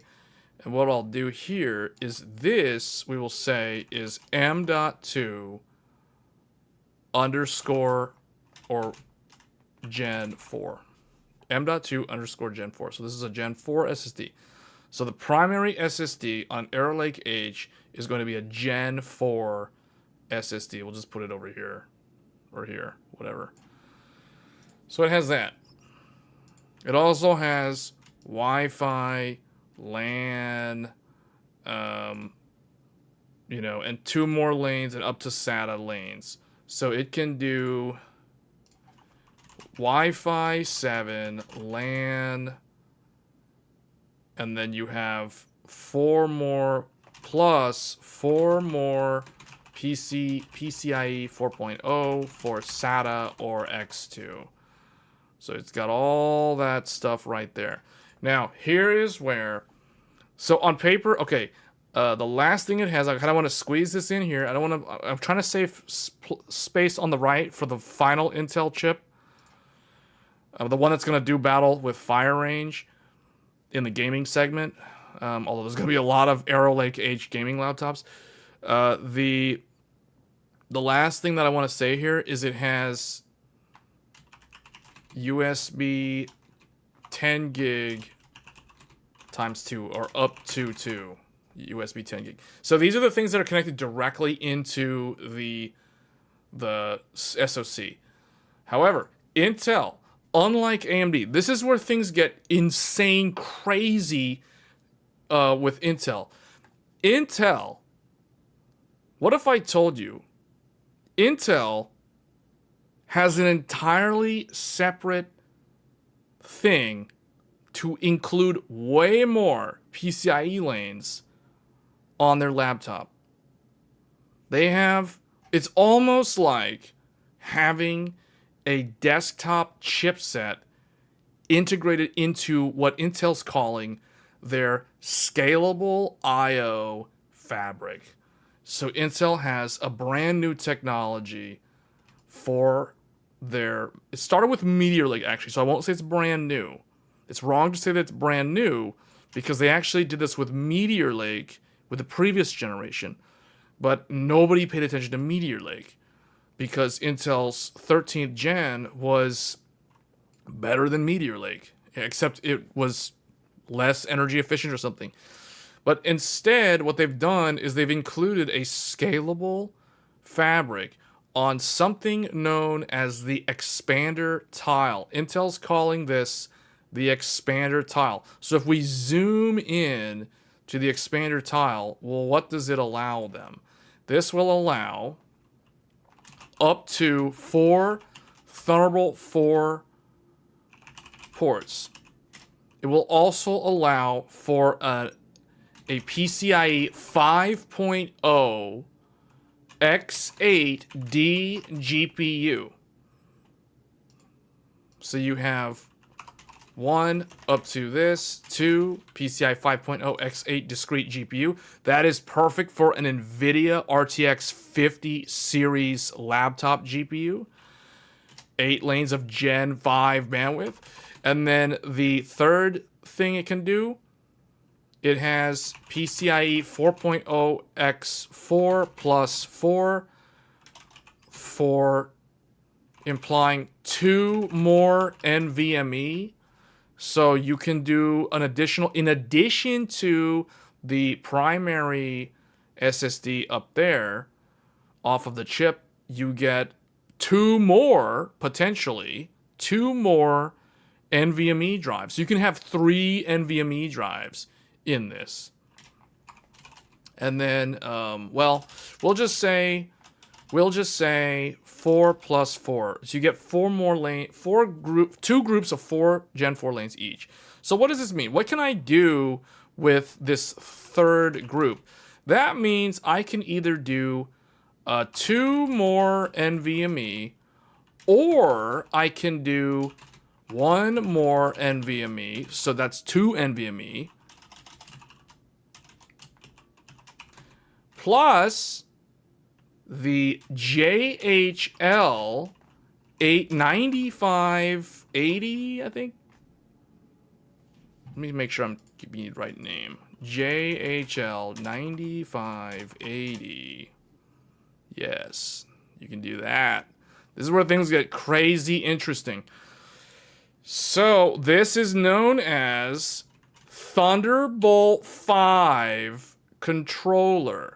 So you can get Thunderbolt 5 connectivity on an Arrow Lake H laptop.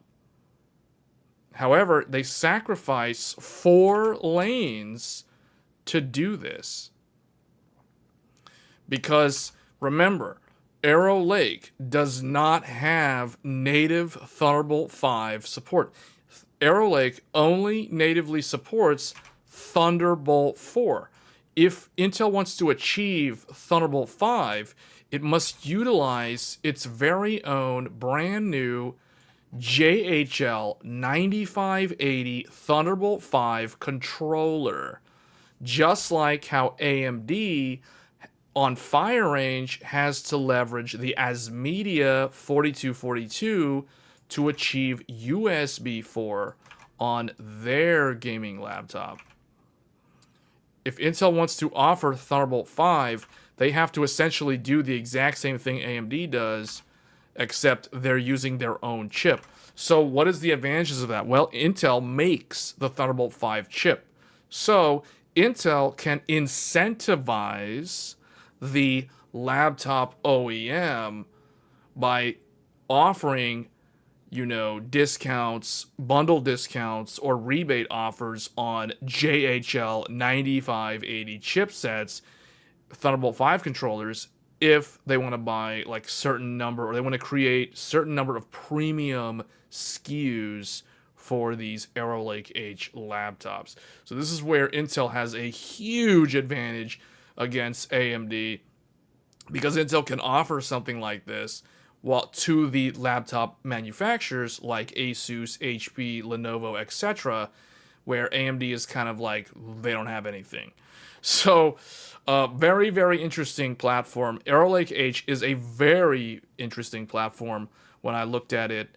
And when I was watching a lot of these laptop reviews, especially these ones where people compare AMD versus Intel, I would look at the comments and I would see people saying stuff like,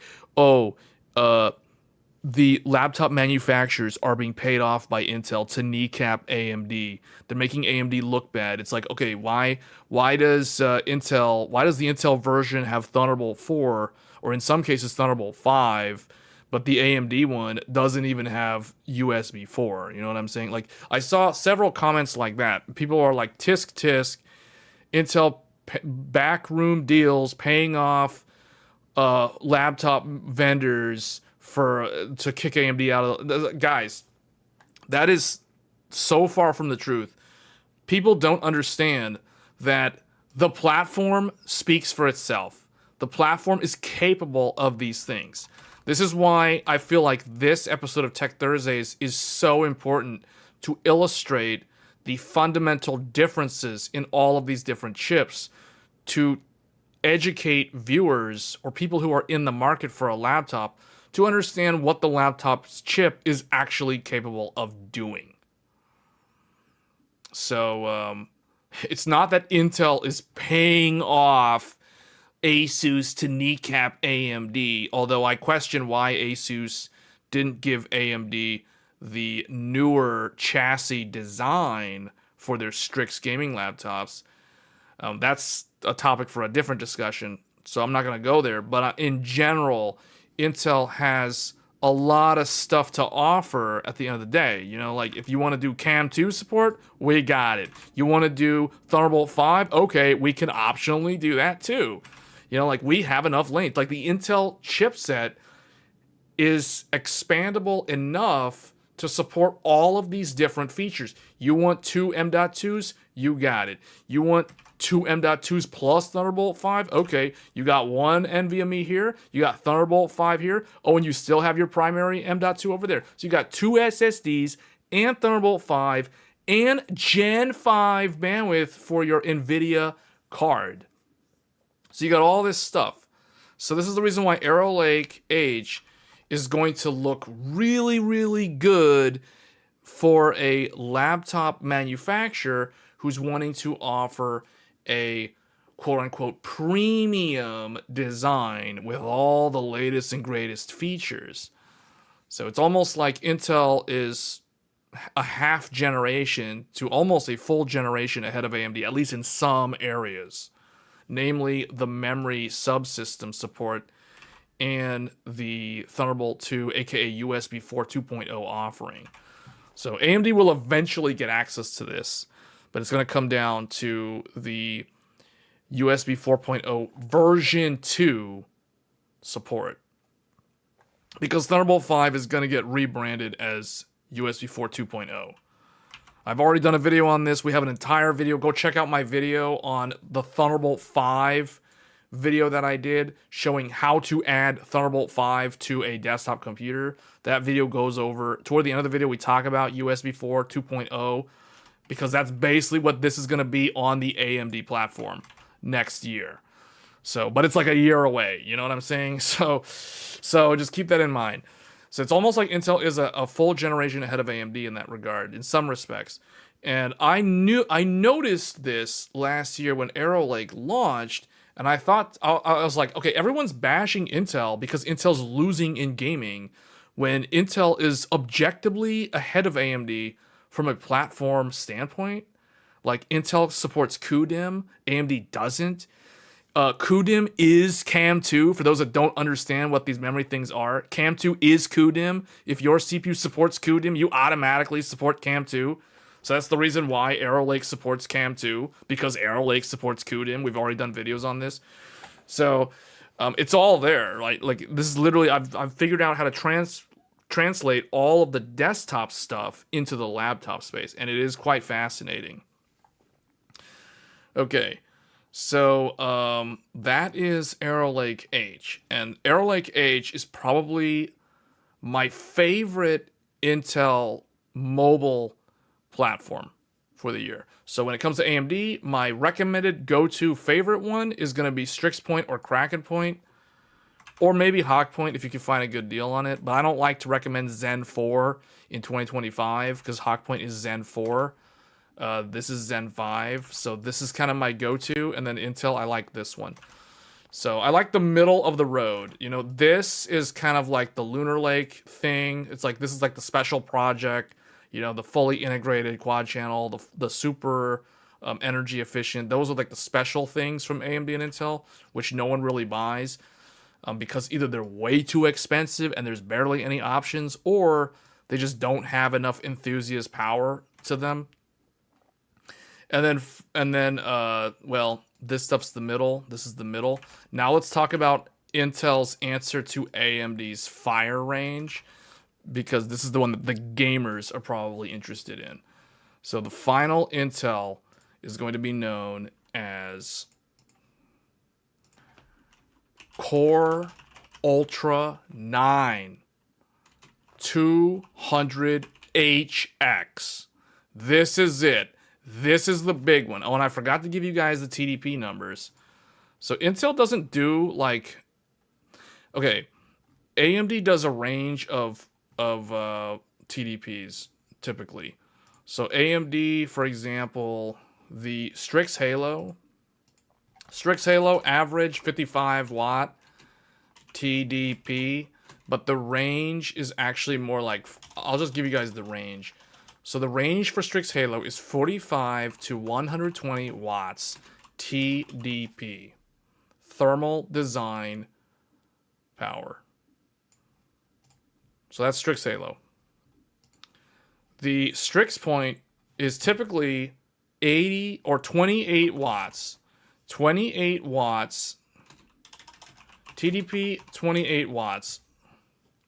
So this was traditionally like slightly above what a U-series AMD CPU used to be.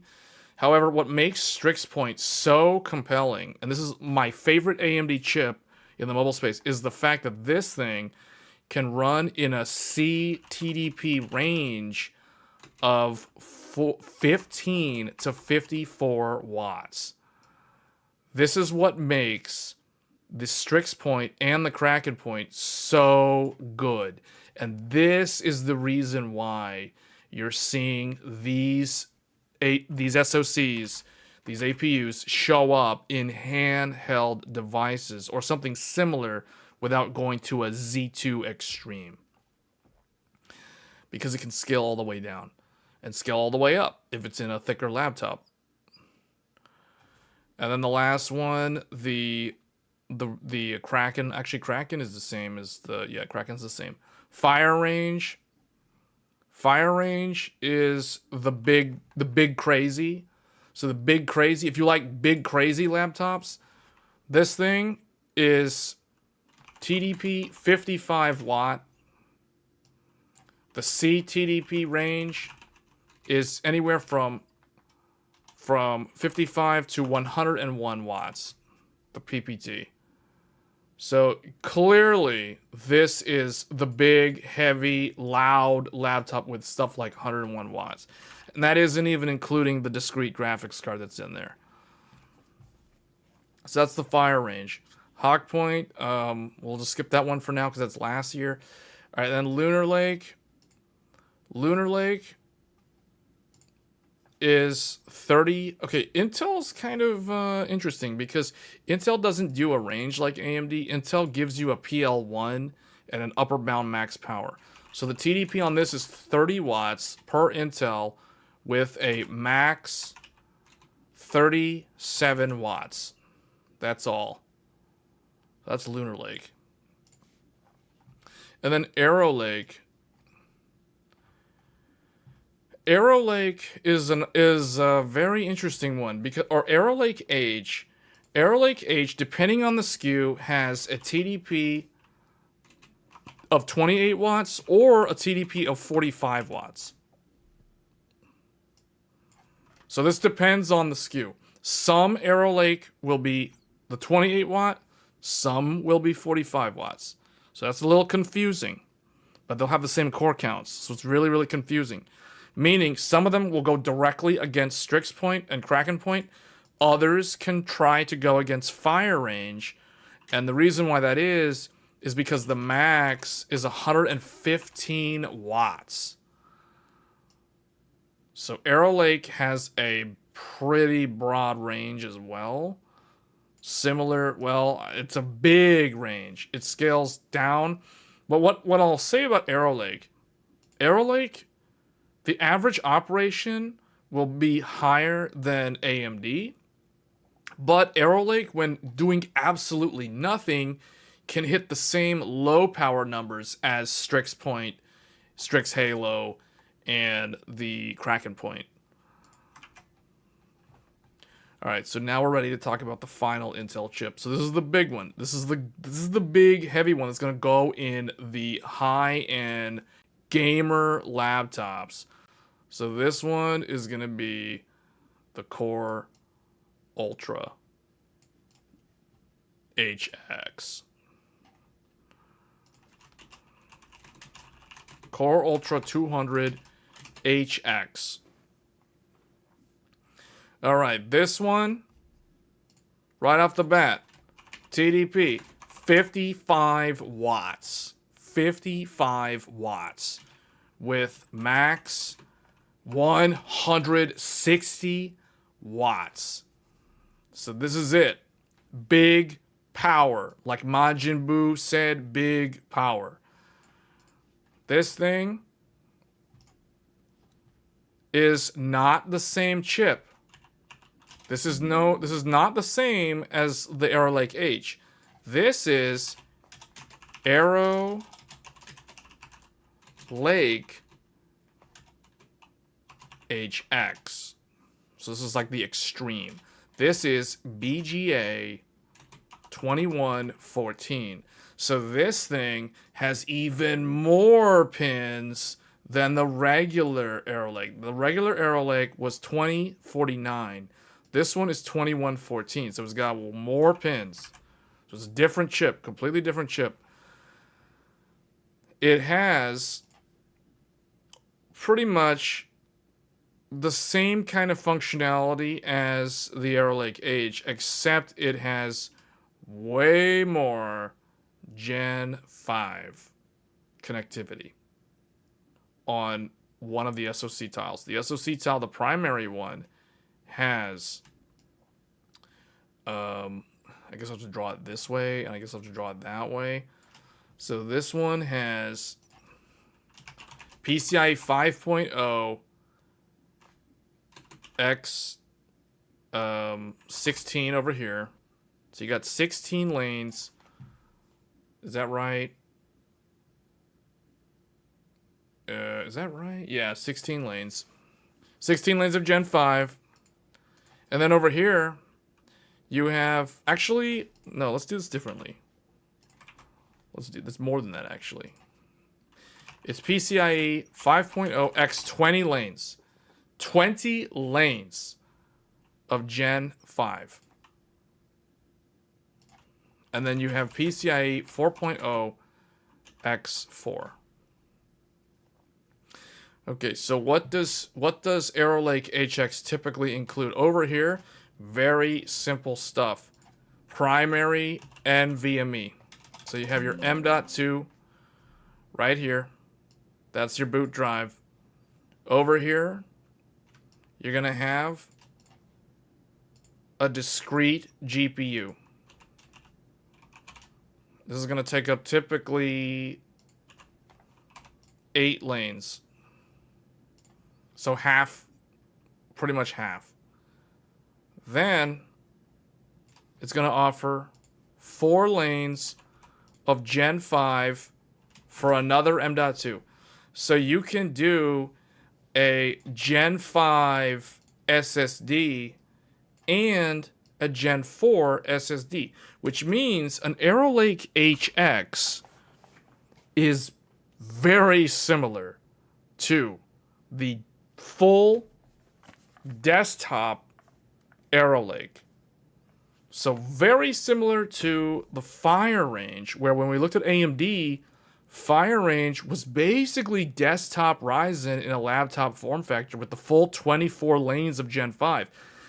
Likewise, Arrow Lake HX is basically the desktop Arrow Lake in its laptop form, complete with 20 lanes of Gen 5 and 4 lanes of Gen 4, just like the desktop Z890 SoC, or the LGA 1851.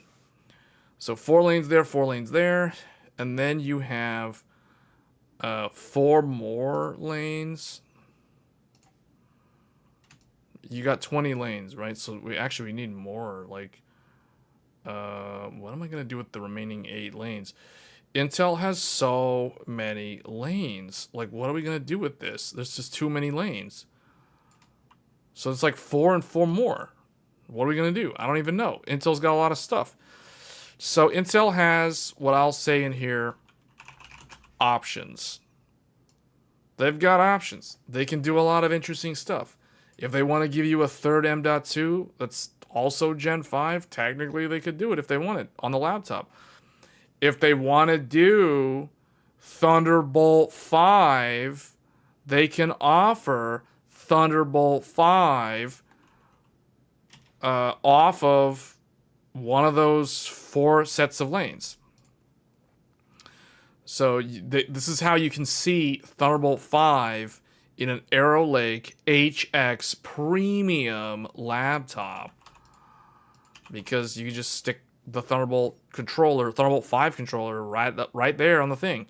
Now, inside the integrated Intel, you have native Thunderbolt 4, TB4 up to 2x 40 gigabit Thunderbolt 4 ports off of the CPU direct. So irrespective of if they want to offer Thunderbolt 5 or not, automatically it's got Thunderbolt 4 because that's integrated into the SoC.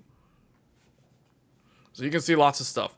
But this is where things get even more insane crazy with Arrow Lake HX.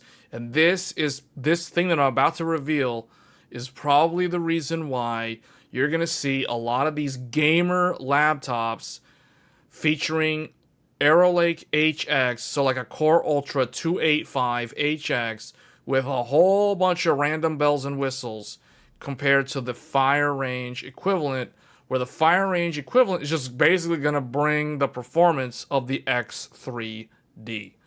Now, Intel's secret weapon to basically combat AMD's X3D is to use an entire chipset.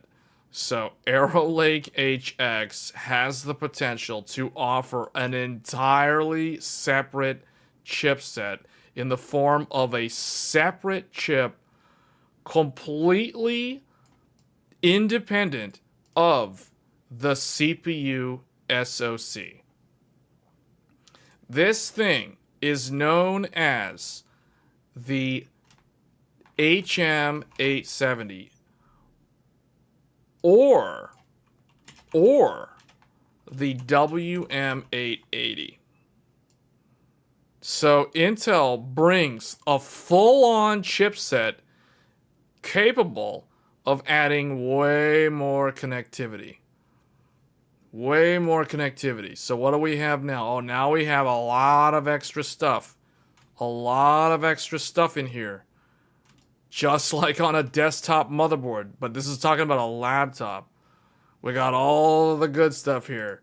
We got PCIe 4.0, X16, 16 more lanes of Gen 4. Then we have, on this side, we have SATA or PCI 4.0 X8, more lanes. And then the last thing is lots of USB. So here we have USB-C 20 gigabit up to 5, so I guess up to 5x USB-C 20 gigabit per second. That is insane. On top of that, it's not done yet. It's not done yet. There's more. It's not done. There's more. USB 2.0 or up to 4x USB 2.0. So you can do 9 USB ports off of this chipset. Well, we're not done yet. Intel's not done. Intel's firing on all cylinders. They want those gaming laptop market share. They want all those gamer laptops to go to the Intel brand. Here we go. They got a lot of stuff on this thing.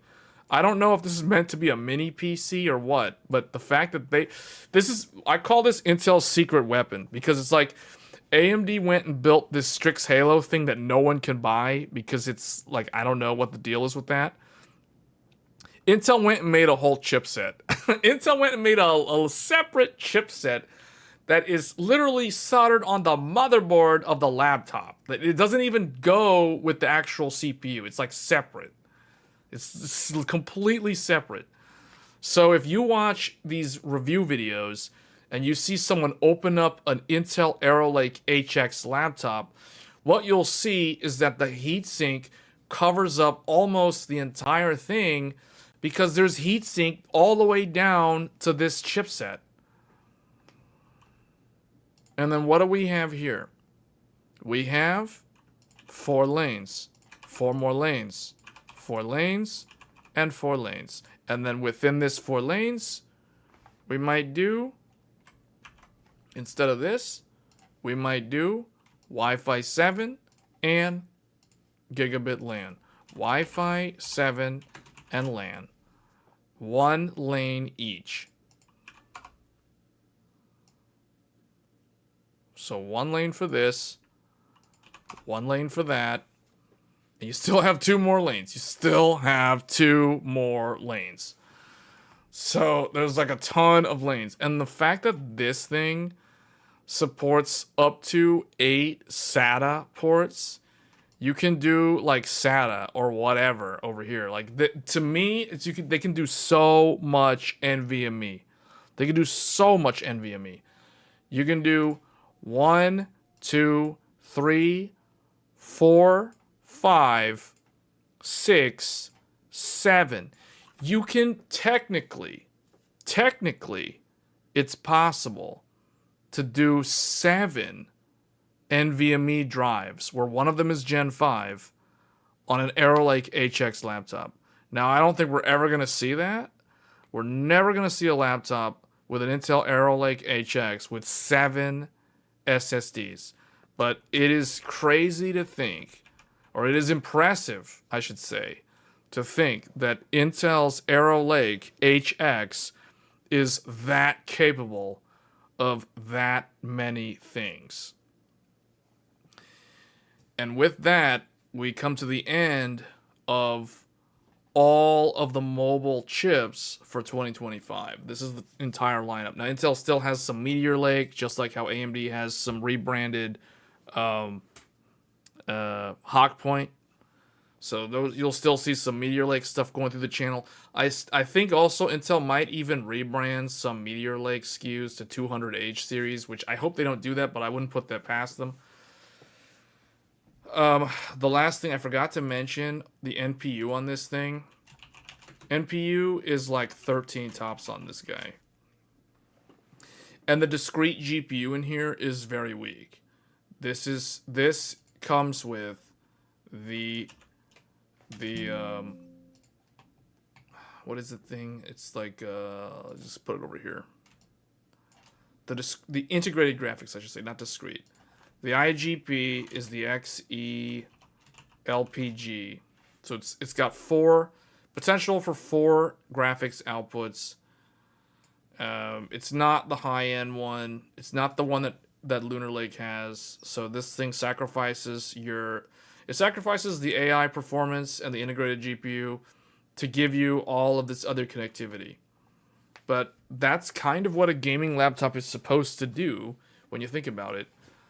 So that's it in terms of how they'll actually compete in the field in terms of connectivity. Most manufacturers are not going to offer things like Thunderbolt 5. They don't want to pay Intel for the Thunderbolt 5 controller. Same deal with this guy. Some of them will, though. Like those ultra premium gaming laptops, those like Halo tier type products that they want to market to the gamers, just so the gamers will end up buying a lower end gaming laptop because they can't afford the higher end gaming laptop. They're going to put stuff like Thunderbolt 5 in there as a selling point. Now, I hope that somebody somewhere will offer a Fire Range laptop with USB 4, but I think AMD probably should have made that.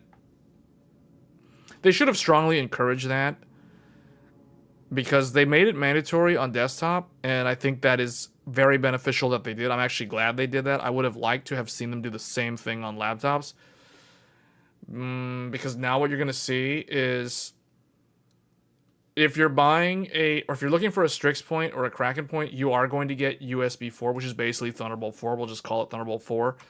But if you're buying a Fire Range, like if you want an X3D gaming laptop, good luck trying to find one that has USB 4.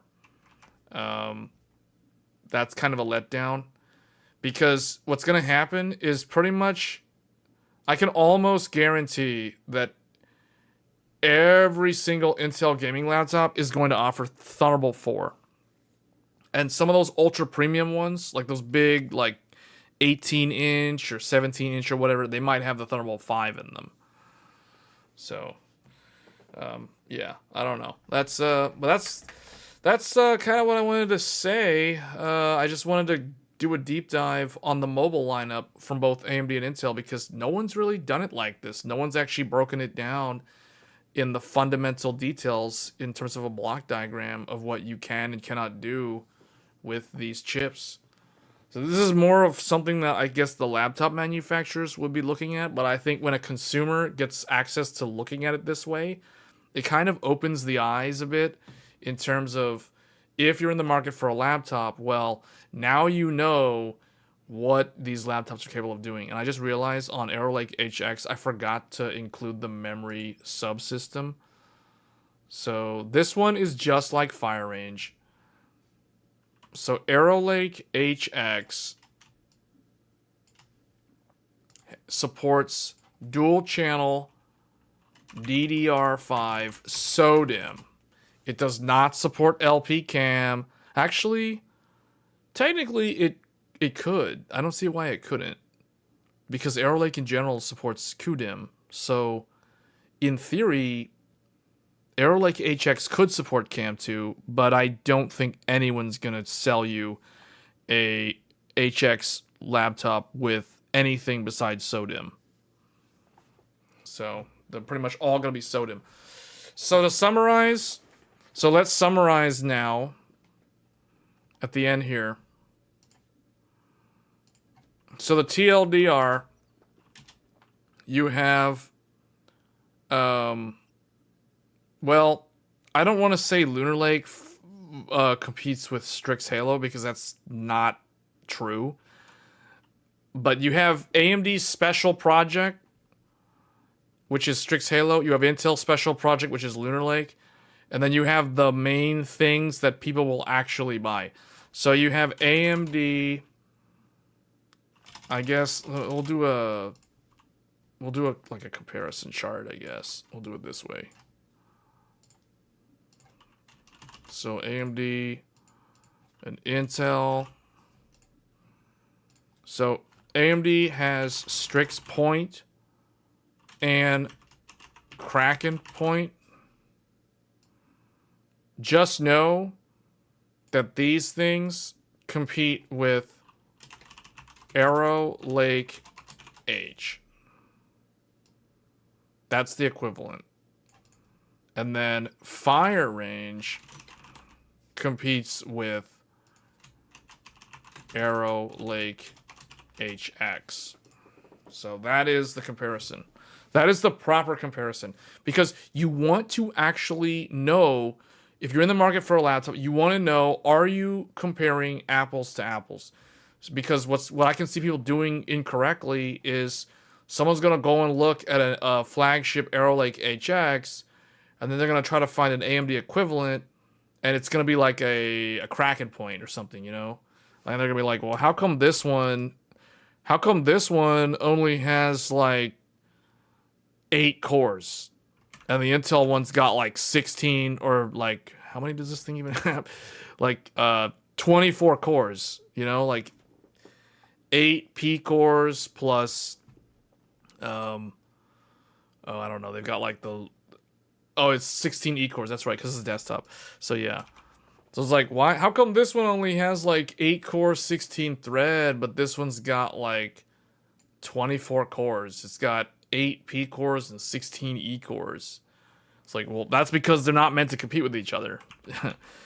So that's why people need to be aware of that. So they're actually looking at the right stuff.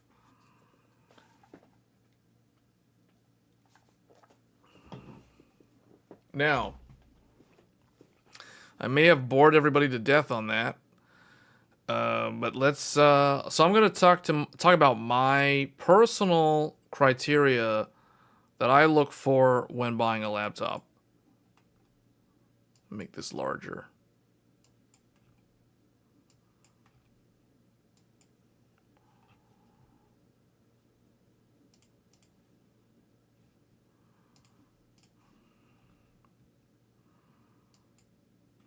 Try to make this larger, get all this stuff off the screen.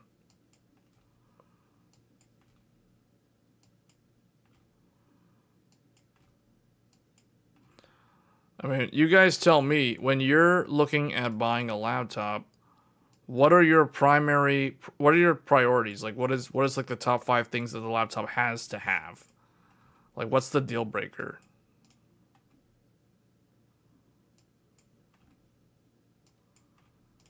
Okay. So we still have all that stuff. All right, good. So these are my priorities. My priorities, you know, you don't have to copy me or anything. But this is what I'm looking for. I had to actually write this down because I always forget. So if I'm buying a laptop, okay, it depends, because I consider 14-inch laptops for things like airplane travel and hotel, on the go, that kind of thing. And for nomadic lifestyle, I consider 16-inch laptops. In the modern era, I think there's 14 and there's 16. So my requirements, this 36 font looks so big. Do we really do 36 font? Okay, my requirements when buying a laptop. So number one, I guess number one is the size. Like, I don't want anything that's larger than 16 inches. I don't want those giant HP Omen 18-inch giant things that you have to lug around. It's like carrying a bowling ball in your backpack. It's like, no. 17-inch, same deal. I don't have any interest in those giant laptops. I don't think those things are cool at all. I think those things actually look kind of lame, to be honest. So either 14 or 16-inch. But I'm just going to simplify it. So I'm just going to say 16-inch. 16-inch laptop is like the largest laptop that I would consider in terms of the size. Number 2, USB 4 or Thunderbolt. It's got to have USB 4. I will not buy a laptop in 2025 without USB 4. I will not consider a laptop that doesn't have USB 4. So, and that's really bad because that means that a lot of those AMD laptops that the manufacturer just cheaps out, like a lot of Fire Range laptops are going to get disqualified by me just for my own personal buying habits because they don't have USB 4 unless the vendor decides to include the ASM 4242 because AMD didn't mandate it. So good luck finding one of those with those X3D gaming laptops. All right, so USB 4 is a must-have. Like, this is a required thing. Number 3, IPS matte screen. I will not buy an OLED, glossy, smeary, reflective, blinding thing. I will not buy that. No, none of this OLED nonsense. And there's 2 reasons why I will not buy an OLED on a laptop, even though I use an OLED on a desktop. And there are 2 very important reasons. The number one reason I will not buy an OLED laptop is because OLEDs use something called PWM backlight. And PWM causes something called flicker to occur. This is a phenomena of the PWM technology. Alternatively, with standard LCD screens, they can either be PWM, just like OLED, or they can be DC, direct current. So direct current for dimming is vastly superior to PWM. PWM, a lot of people don't know this. A lot of people don't actually understand this, which I find fascinating. If you have a laptop and you're running it on battery, the chances are you're not going to be running the screen at 100% brightness. In fact, you might not even be running it at 90% brightness. There's a good chance that people using laptops on battery will be operating them at like 60% brightness, 40% brightness, whatever. You know, like some percentage other than 80% to 100%. And when you have a PWM pulse width modulated backlight, you get flicker. Now, the human eye will not be able to see the flickering happening. But if you hold a cell phone camera up to the screen and you lower the brightness, you start lowering the brightness on the laptop, you will see that PWM flickers start happening on the camera. Now, the human eye won't really be able to register it, but your brain will feel it. And there's a lot of people that will get eye strain, headaches, migraines. They won't understand why they're getting fatigued. Visually, they're fatigued because they don't understand that they're looking at a screen that's flickering so fast, but their eye can't see it, but it does affect their brain. This is the reason why I will not buy an OLED on a laptop or get a laptop with an OLED screen. Because I never run my laptop at 100% brightness when it's on battery. I typically run my laptop at like 40% brightness. If I'm in a darker room, I run it and it's on battery. It's at like 20% brightness. And sometimes I go all the way down to 0% brightness. So 0% brightness on an OLED is going to cause copious amounts of PWM flicker that's so bad that it will cause a headache or a migraine at some point if you don't like stop using the computer after like 20 minutes or whatever. So that is how bad it can get. And everyone's different. Not everybody is affected by this. I have tested it and I have felt the effects of PWM flicker. So it does affect me. So I cannot do OLED screens on a laptop. And again, it's because I don't run the laptop at 100% brightness. On a desktop, it's not a problem because I'm running the brightness on the OLED at a high enough percentage that I will never notice the PWM flicker. It just doesn't happen at a higher brightness setting. So it has to be IPS. It has to be matte. I don't do glossy screens. That's the other reason. The other reason I will not get an OLED, but this is a less important reason fundamentally, is the fact that it has a glossy screen. I don't like glossy screens. The OLED that I use for my desktop is a matte finished LG WOLED for that reason.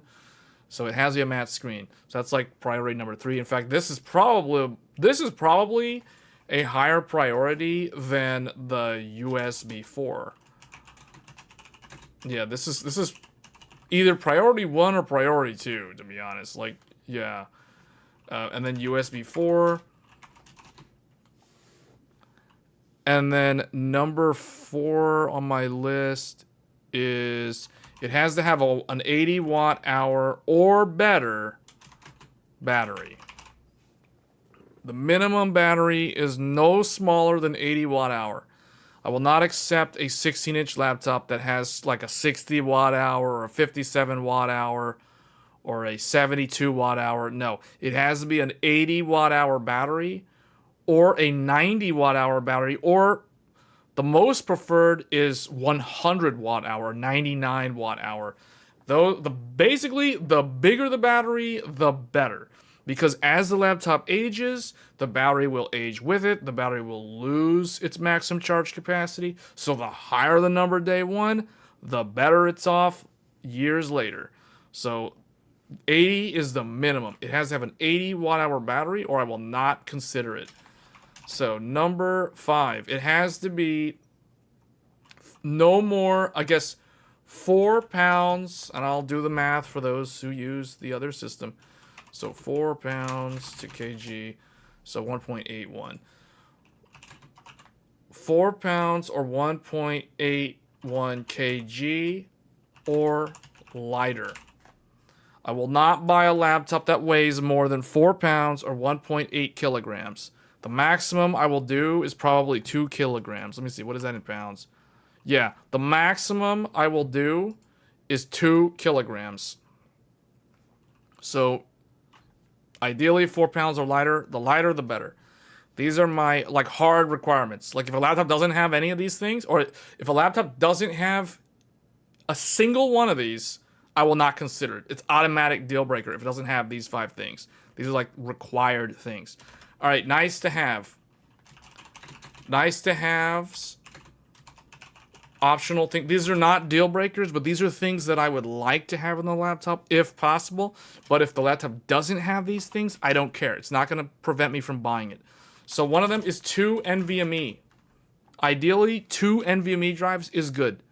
It's good to buy the laptop. It comes with Windows on the primary M.2, and then if I want to add a storage drive, I can open up the laptop and throw a second SSD in there. That is my preferred way of handling a laptop. Now, if it doesn't have that, if it's only 1 NVMe, I can live with that. If that's the case, it has to be no smaller than 2 terabytes. But, you know, if you know how to clone SSDs, you can buy a 4 terabyte whatever and just clone the stock 1 terabyte SSD as soon as you get the laptop and you're off to the races. So that's why this is an optional thing. I don't consider this a deal breaker. And then the last thing is a DGPU.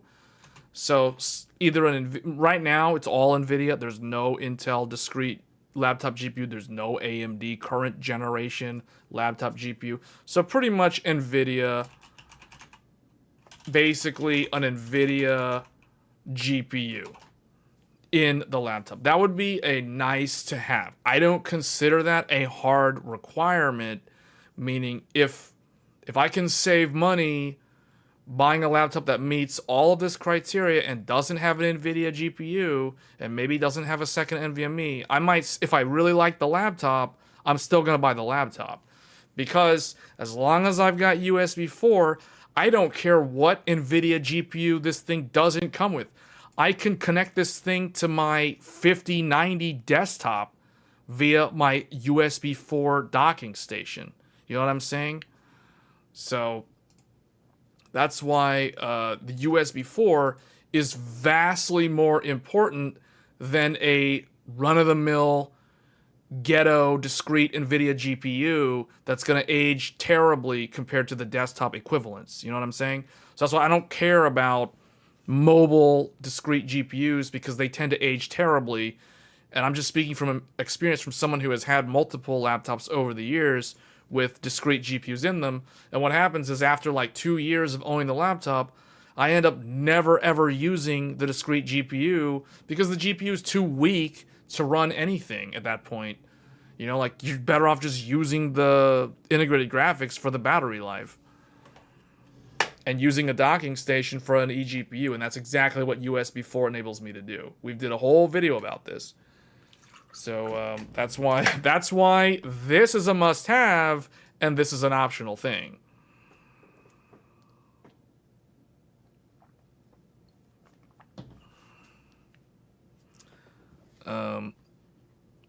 All right, I'm going to end the poll because it's been brought to my attention that the poll has tons of duplicates.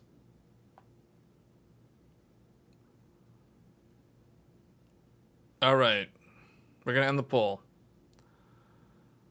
So the winner is I don't have a laptop at 48%. Nearly 50% of the viewers do not have a laptop. And 26% of you have thin and light premiums, which are similar to what I have, because I myself have a thin and light premium myself. This ThinkPad P14S Gen 6 with the Strix point inside. So yeah, that makes sense. So a lot of people don't have the big, thick, heavy gaming. Only 14% of you have big, thick, heavy gaming laptops.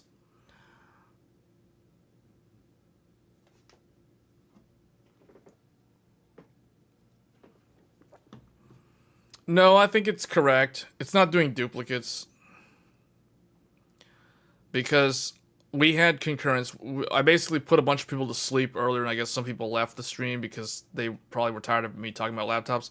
Anyway, this is my personal criteria. You can feel free to copy this if you agree with it or whatever. Yeah. But yeah, this is what I'm looking for a current desktop replacement with super good battery life. It could be AMD, it could be Intel. The Intel, I will say Arrow Lake H is quite good. Strix Point is still very, very good. The difference between these two is Strix Point gives you better performance when on battery. Arrow Lake loses more performance when on battery. But if you're plugged in, Arrow Lake is going to be slightly ahead in both single thread and multi-thread. But for most people, I think they'll be fine with either one, depending on which one you prefer and the price point, that kind of thing. Yeah. You have an old LG Gram, and it's not gaming capable at all. I mean, I don't care if it's gaming capable. The thing with laptops, here's the thing, guys. I want to say one thing about this whole gaming on a laptop thing. There's a secret thing that I'm going to teach you, and the secret is priority number 3 on this list: USB 4. Now, most people don't want to have to spend money on an external dock that can house a full desktop GPU. So I get that. So this might not be for everyone.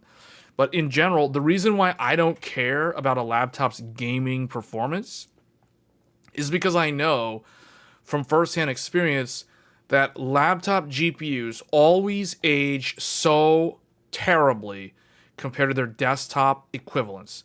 Meaning, you can waste so much money on a laptop with an RTX 5090 in it, but that 5090 in a laptop will age so poorly compared to the desktop equivalent 5090. 5090 desktop is way faster than 5090 laptop. 5090 laptop is like worse than a 4080 desktop. Just saying. So you spend all that money on a laptop GPU that can't even beat last generation desktop 4080. Okay?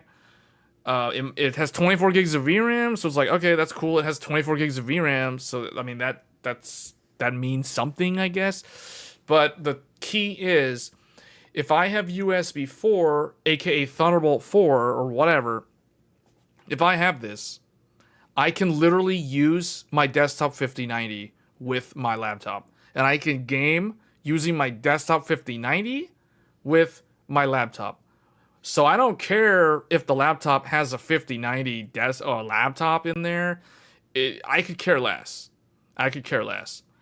So, yeah.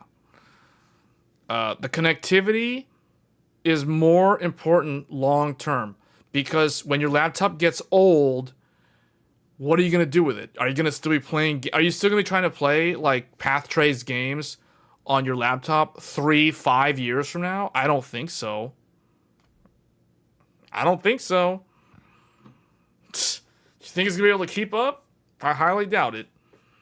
So that's why. But the thing is, if I've got USB 4, 3 years from now, I can take this exact same laptop, plug it into the external GPU dock, and I can plug in a 6090 in there, and I can just game off of a 7090. I can plug a 7090 in there, and I can game with a 3-year-old laptop with a 7090 desktop GPU.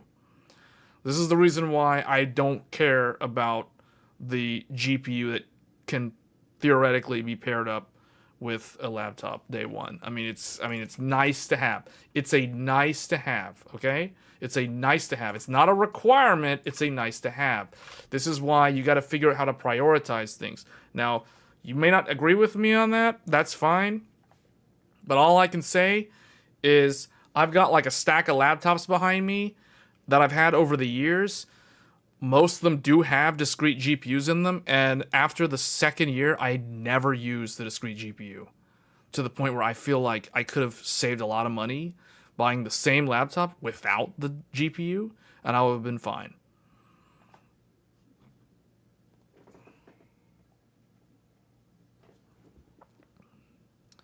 You're going to use it as a client thing?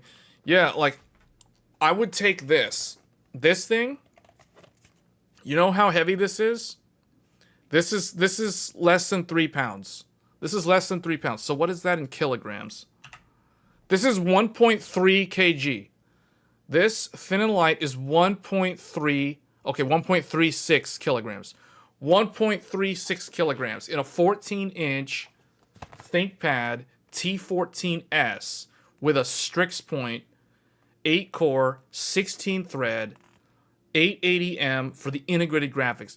This is the reason why I want to know how powerful is the integrated graphics. The integrated graphics is way more important than the actual discrete GPU in the laptop at the end of the day. I already have a desktop 5090, but still find the 4090 laptop useful to carry around within the house to connect to different screens and sim racing rig. I guess, but I don't know. It's a different lifestyle, because like I have so many desktops that I have a desktop for the living room, so I don't need a laptop for that. And the thing about cloud saves, everything's synced to the cloud anyway, so I don't know. I mean, yeah, that's fine, but I personally don't do that, so I'll just use a desktop. But yeah. But the point is, your 4090 laptop is still going to age out way faster than a 4090 desktop.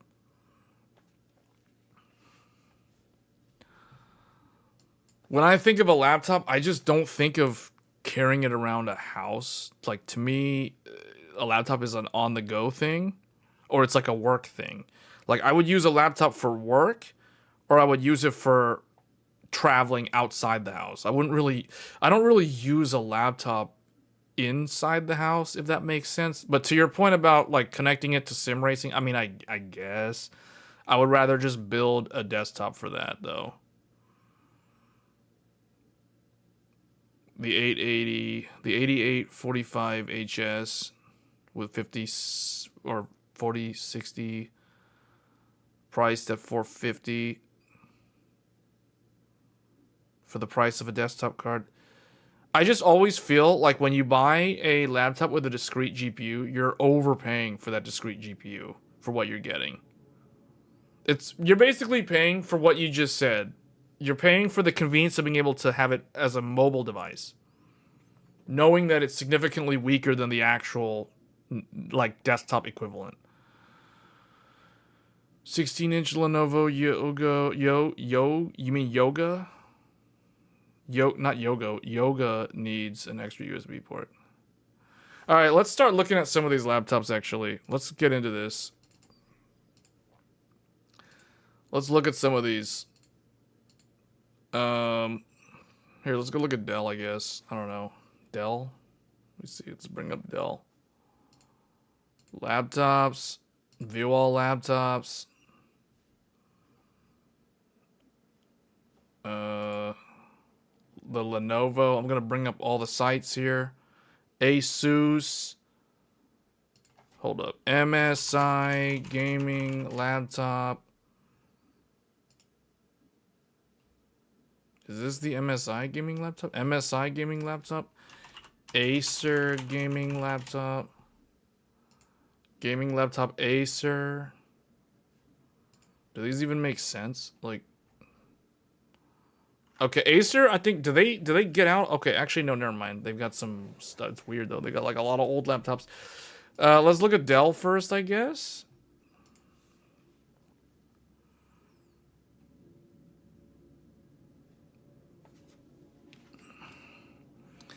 Yeah, but the thing is, so the gaming laptops for traveling for work, I don't agree because you can use a actual business laptop for that.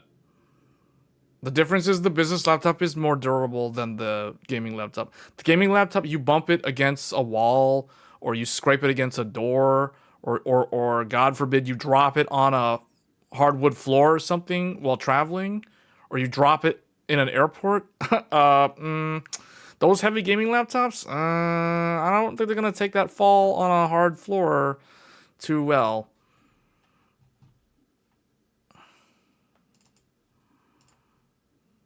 Or it's like someone bumps into you at an airport and, well, I don't know. You probably wouldn't be walking around with your laptop open, so maybe that's not a realistic scenario, but I don't know. You never know, right? Okay, let's look at some of these here. How come this isn't coming through?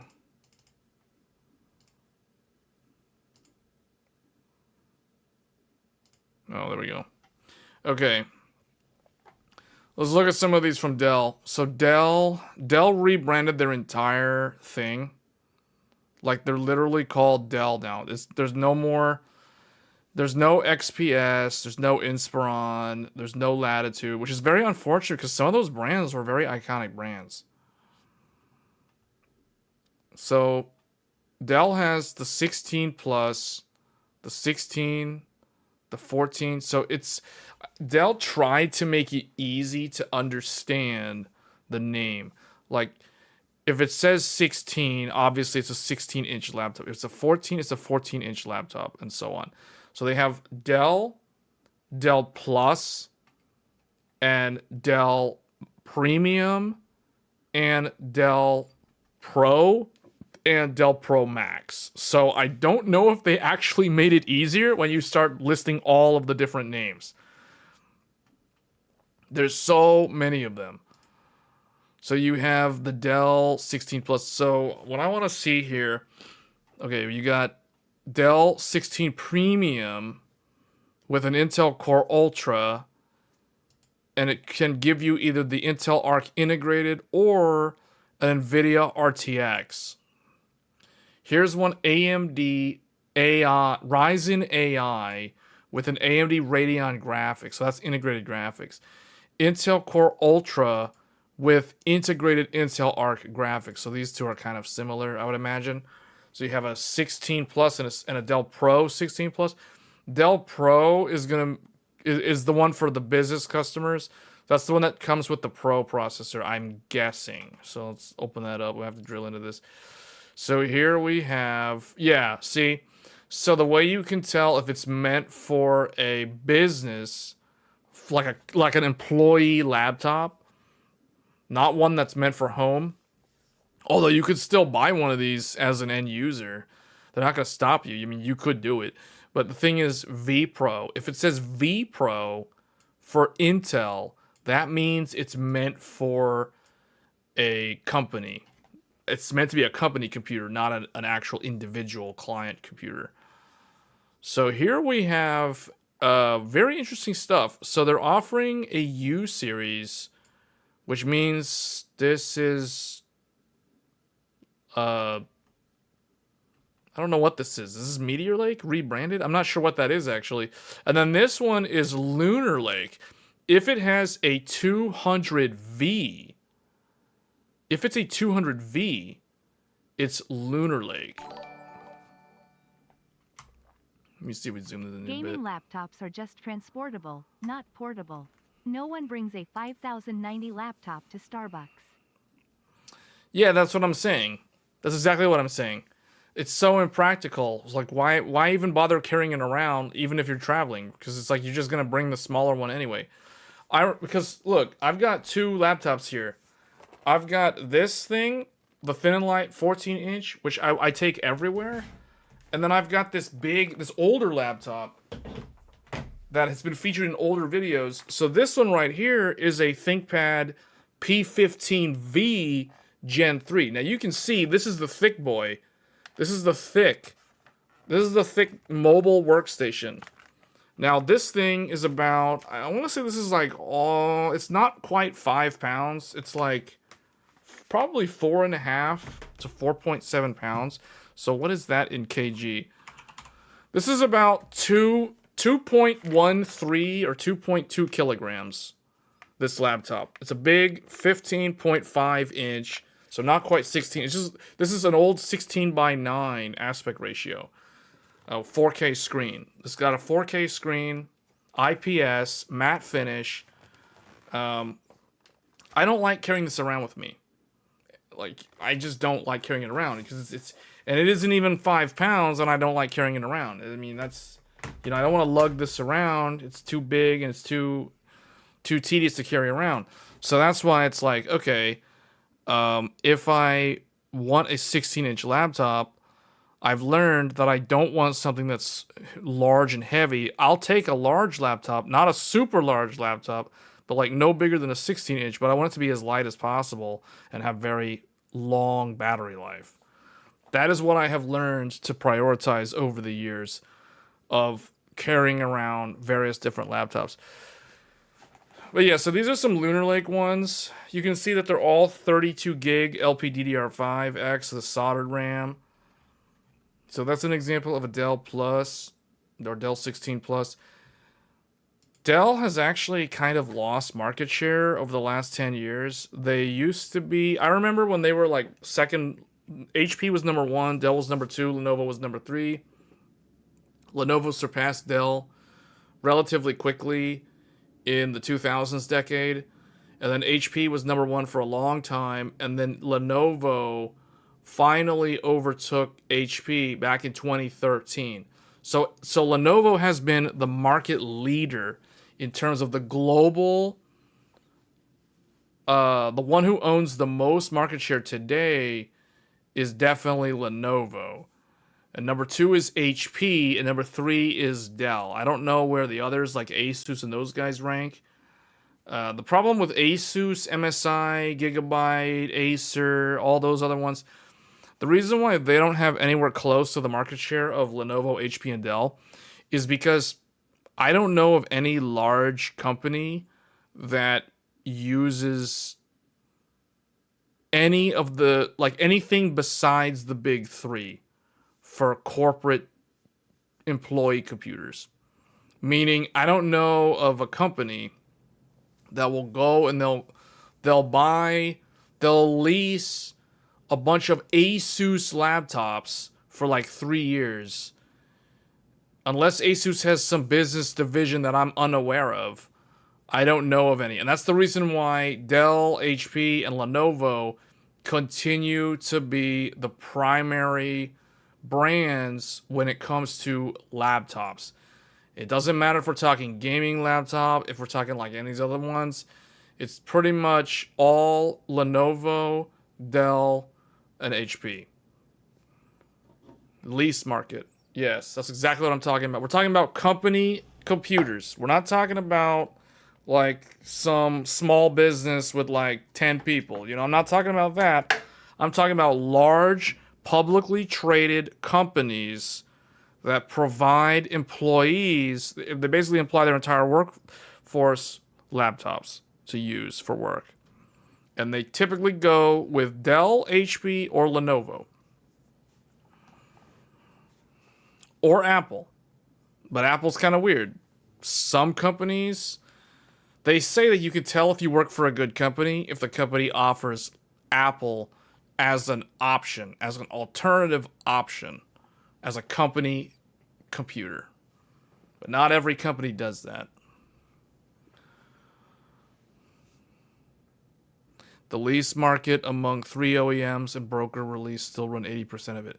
That's what I'm talking about. That's the reason why Lenovo, Dell, and HP will continue to be the dominant forces in the laptop space. The others, like Asus, they don't stand a chance. They don't stand a chance.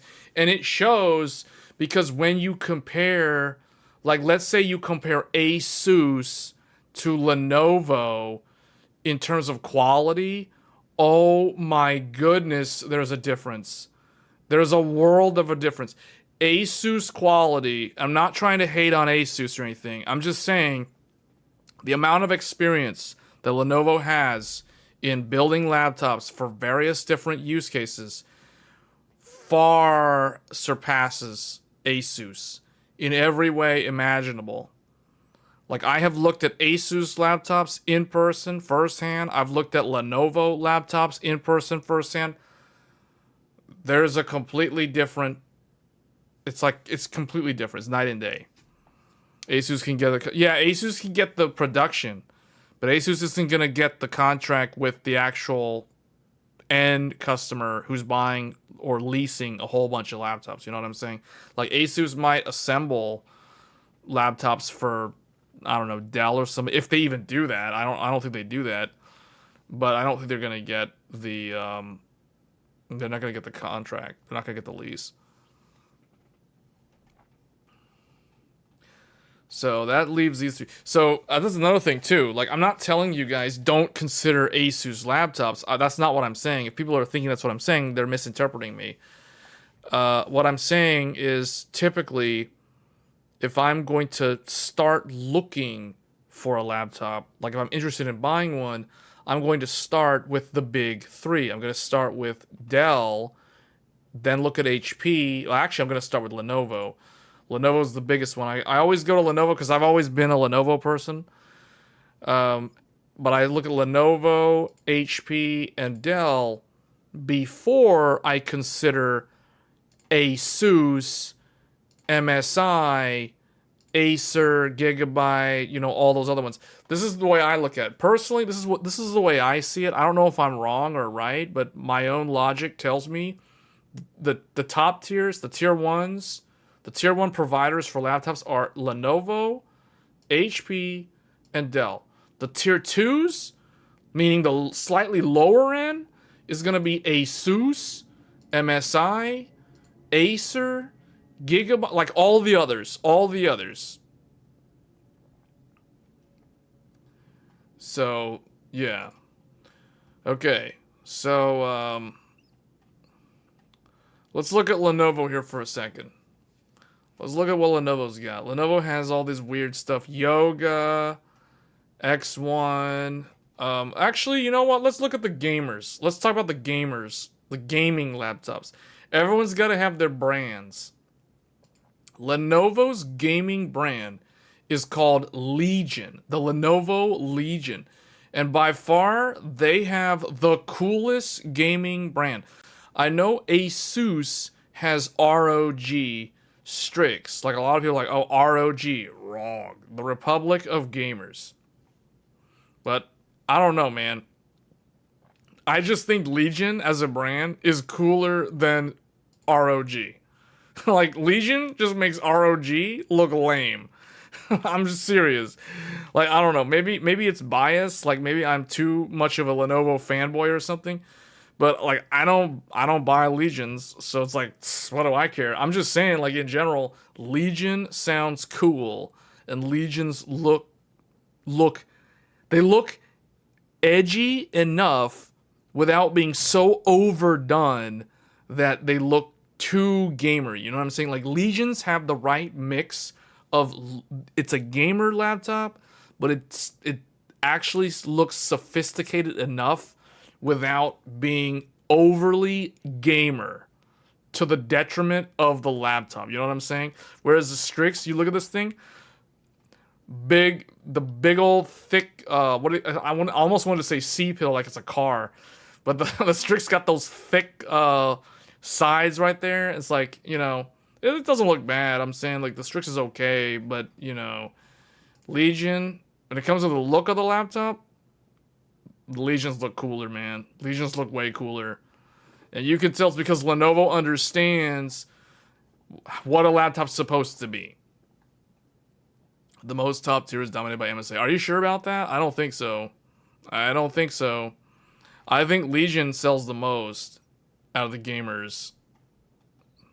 I could be wrong, but I'm going to guess. Maybe Mike has the numbers, but I think Legion sells way more than MSI in terms of gaming laptops. I wouldn't be surprised.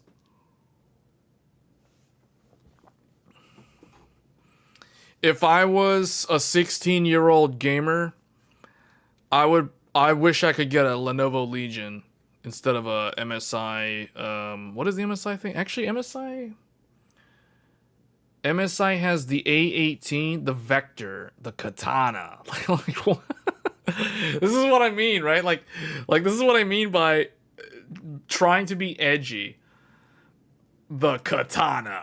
It's like the name of the laptop is the Katana 16HX, featuring a 2-year-old i9 14900HX with 2 hours of battery life. You know what I'm saying? Like what? It's all related to what? You only have the SKU and brand design. Some of these MSIs look okay. I see some like there's so many like last year models everywhere here. Okay, here we go. There's the big Intel Core Ultra 9 285HX. That's the one that we were just talked about with an RTX 5090. Oh, look, the regular price is $5,400 and you get $1,100 off. $1,100 off a $5,400 laptop, so it's only going to cost you $4,300. $4,300 for a Core Ultra 9 285HX with 5090. Does it include Thunderbolt 5? At that price, it better have Thunderbolt 5. Just saying.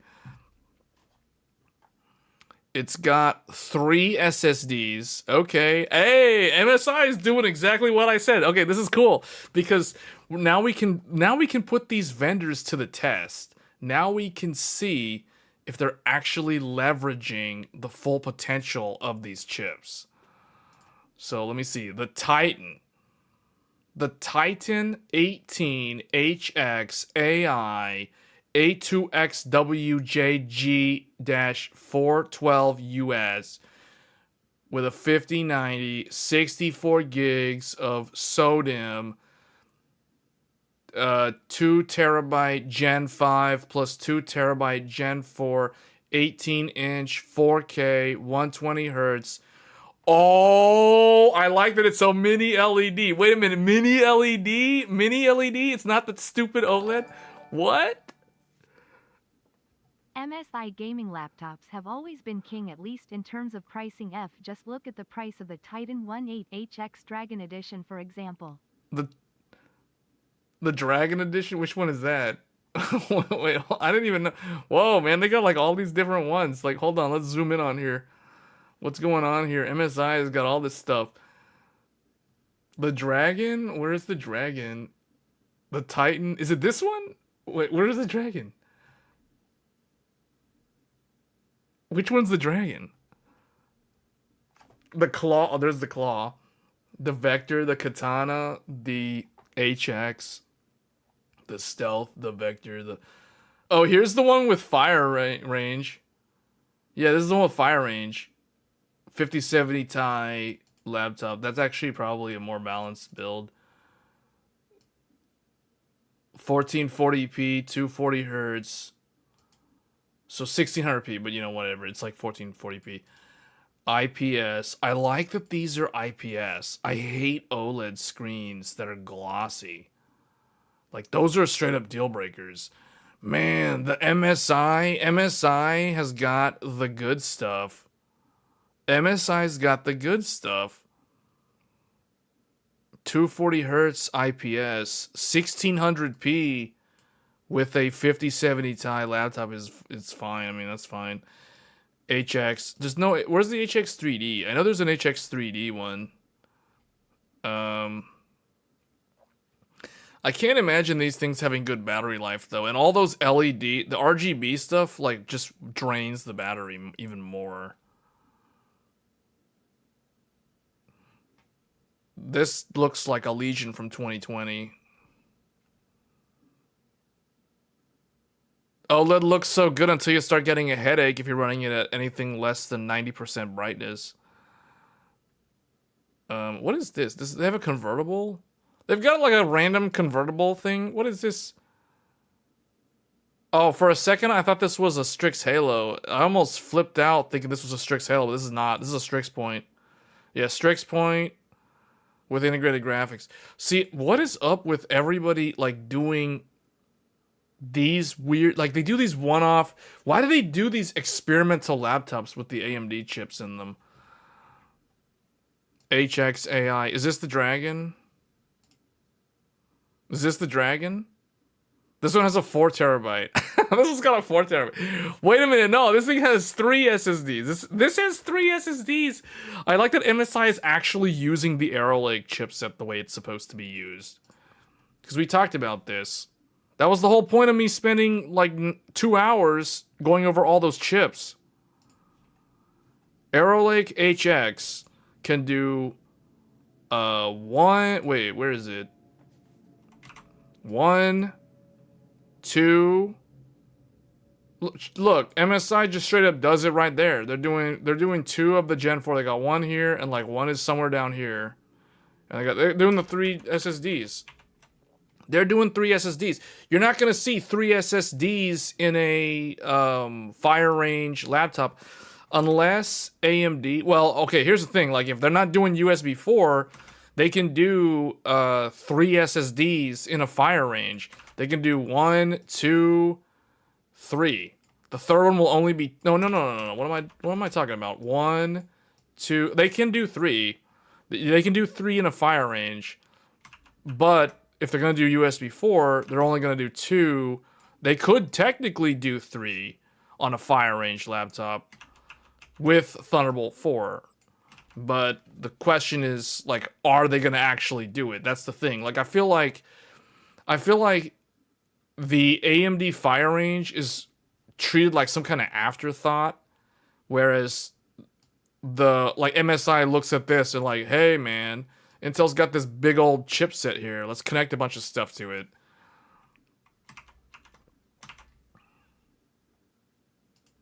Let's go back to these laptops. These things are hilarious. These gamer laptops are so funny to look at. It's just like, oh man. The gamer laptop. Like, what is this? Is this an RGB touchpad? That thing just wastes battery. Like, that would drive me insane. Like, my OCD would not be able to stand that RGB touchpad. If you're trying to watch something on the laptop screen and, like, in your peripheral vision, you got this stupid touchpad just lighting up with RGB the whole time. Nah, man, that's terrible. That's terrible. That's the sort of thing that you're supposed to show off at CES or Computex and then never actually sell it as a product. Because there's probably a total of like 2 people that actually want an RGB touchpad. It said Titan for 1100. No, it's not 1,100. It's 5,400 minus $1,100. You're getting an $1,100 discount, so it's 40. It's $4,300 for this. But notice how the Intel ones have all those SSDs in them. See? Okay, I will give props to MSI. MSI is actually utilizing what Intel is providing them. They're not using everything. There's still a whole bunch of lanes that are just straight up wasted on this laptop. They're just not even used. But that's kind of a good problem to have. Versus like AMD, you're like lane constrained. It's like, look at this. This thing only has one drive. Man, what is this? Where's the second drive? If this doesn't have Thunderbolt 4, this better have at least 2 SSDs. For real. Like, I don't know what's going on there. Raptor Lake is utter garbage. This thing doesn't have Thunderbolt 4. It doesn't, there's no way to do Thunderbolt 4. I mean, okay, you can sacrifice an NVMe drive technically, but no one's gonna do it. So this is like terrible. And it has horrible battery life, I'm sure. And then, wow, MSI Claw with a Meteor Lake in there. That's interesting. Here's Hawkpoint. Hawkpoint, wait, yeah, that's Hawkpoint. Hawkpoint showed up with a 4070. What is this? Is this some kind of clearance item? They got some random clearance item over here. Stealth has a 370.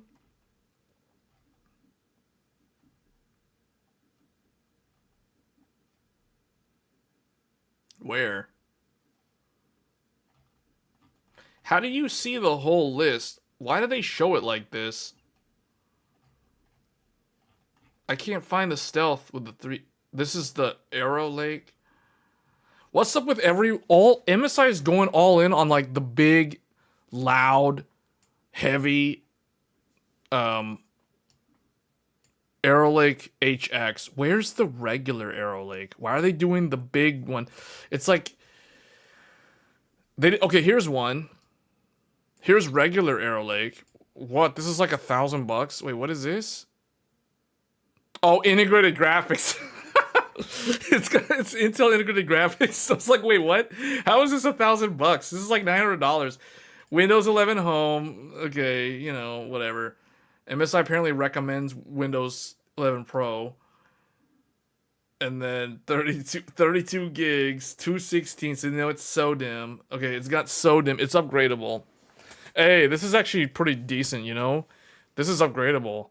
You can swap out, you can do 96 gigs of RAM on here, or you can do 128 gigs of RAM. You can swap this SSD for a 4 terabyte. That screen is god-awful, though. 45% NTSC. That's so not color accurate.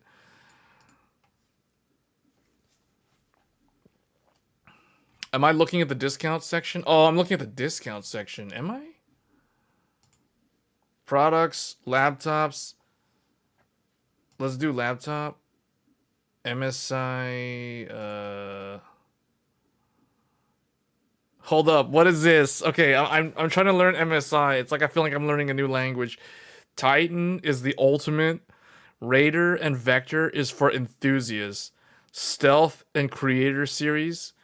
Ultra portability with sleek style. This one sounds like what I'm looking for. Yeah, that sounds like they literally stole Asus's Crosshair brand. Crosshair and Pulse. Get started on gaming. Sword and Katana. Leap into the game. Man, okay, MSI is over the top, man. MSI's got props to MSI. This marketing BS names is hilarious to read. They even have something called Cyborg Thin Series. Alpha Bravos. What? Alpha Bravo series? Level up your gaming? What is this? Hold on, Alpha Bravo. What is this? What is this? What's all this? This is all AMD stuff from like 2 years ago? What is this? Bravo, Alpha. Hold on. What do they got in here? They got 40 series? Well, they got some random character from RPG Maker. Specifications. Oh, I remember these. Alpha series was an AMD only thing. I remember this thing from back when Ryzen first started making, like AMD started going into the laptop space with Ryzen, like the Ryzen 3000 series. I remember these. It was the bird. They have the bird logo. Yeah.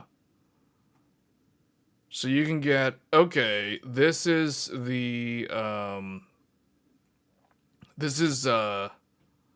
forgot what this is. This is not Dragon Range. This is like, this is Dragon Range? I forget what this is called, but yeah, this is Zen 4, okay. And then you have like old Nvidia, last gen Nvidia, last gen AMD. So these laptops are from like 2 years ago. These are 2023 laptops.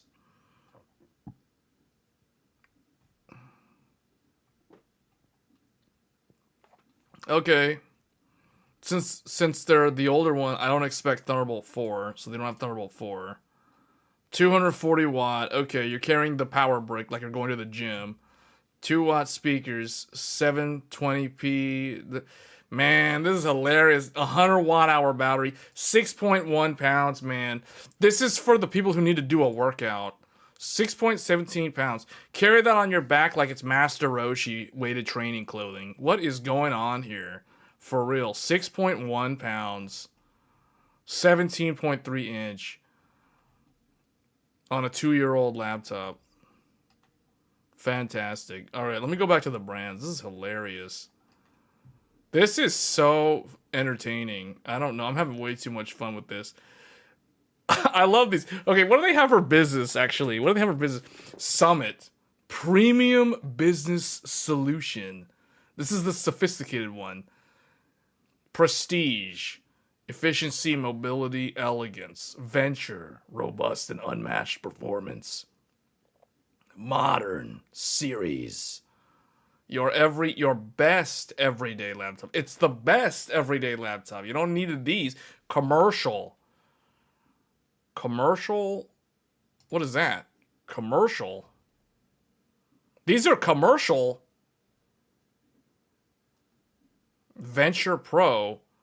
A16 AI Plus. What is this? It doesn't even have any specs. Wait, what?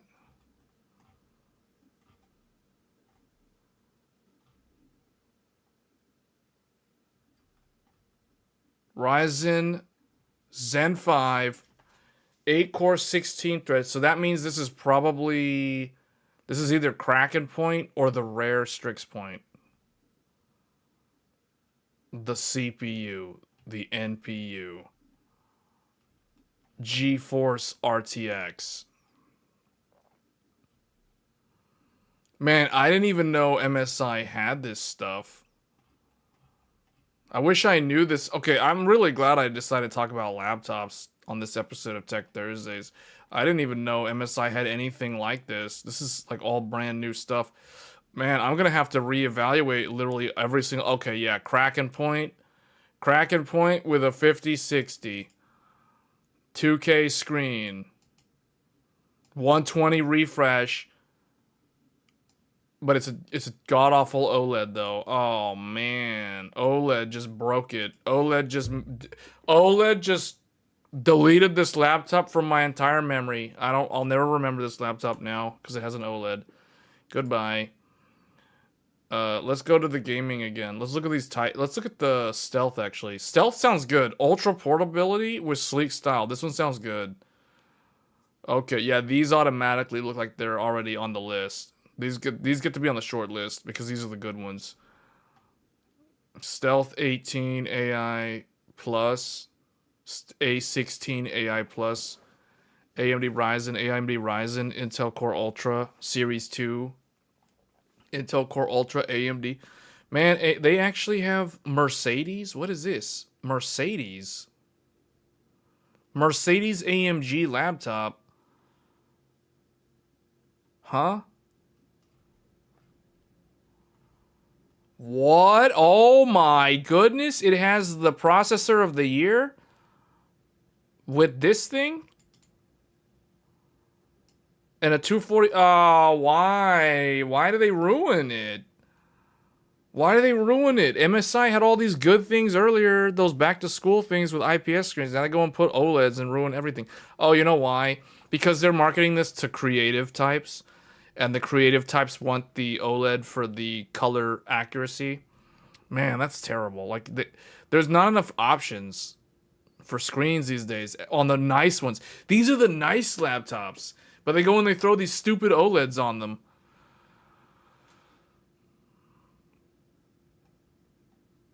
This is the good one, though. Man, that would be so good. I would actually consider this.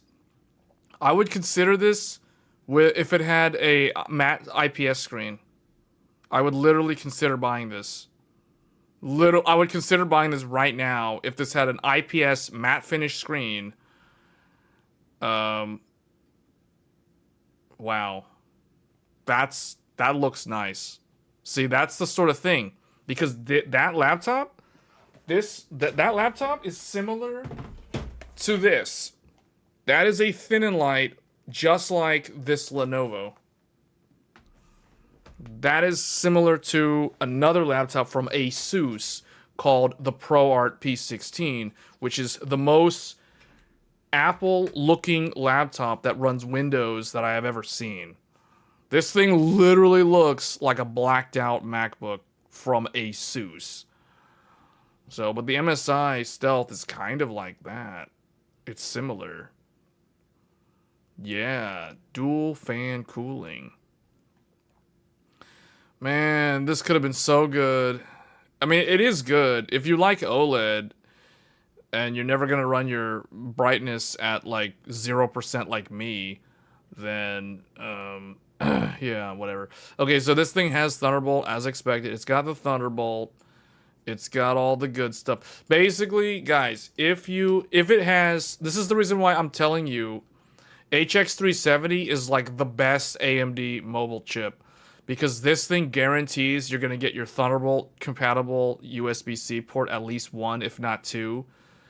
And it can support the RTX 50 series GPUs because it has the lanes, and it could technically do 2 SSDs.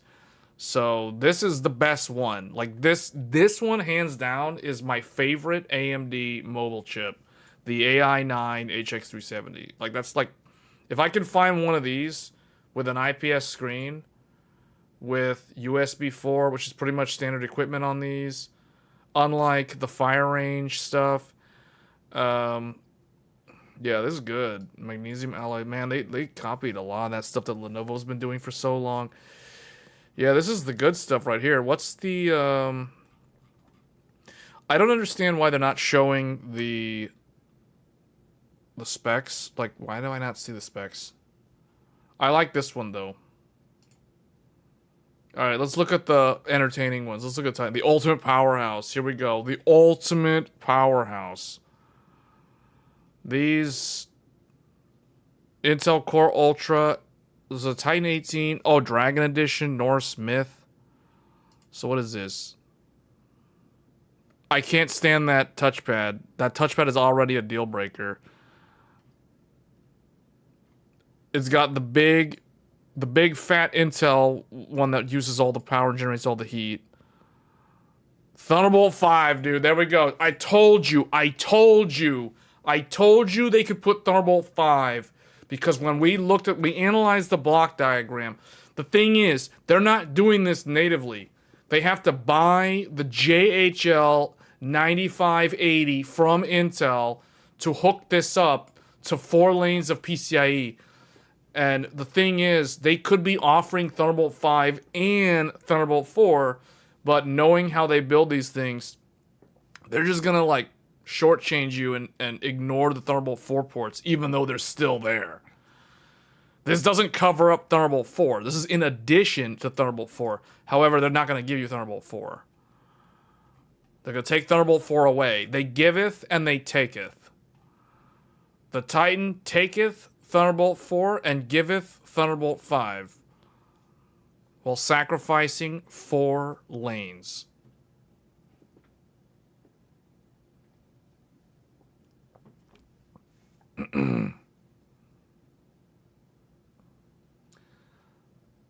$270. 270 watts. You have to be wearing noise-canceling headphones if you're going to be gaming on this thing. This is not the sort of thing that I would ever play games on, even though it's a gaming laptop.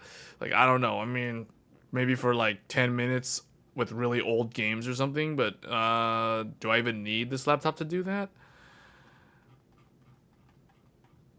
I don't know. This to me is just kind of like entertaining. It's one of those things where it's like, I'm laughing with them, not at them, you know? It's like,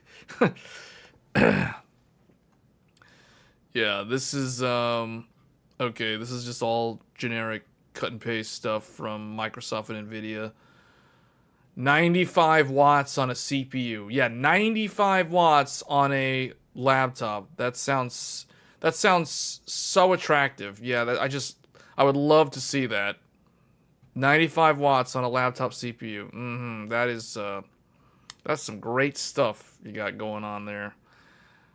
4 SSD slots. Here we go. 4 M.2s. There we go.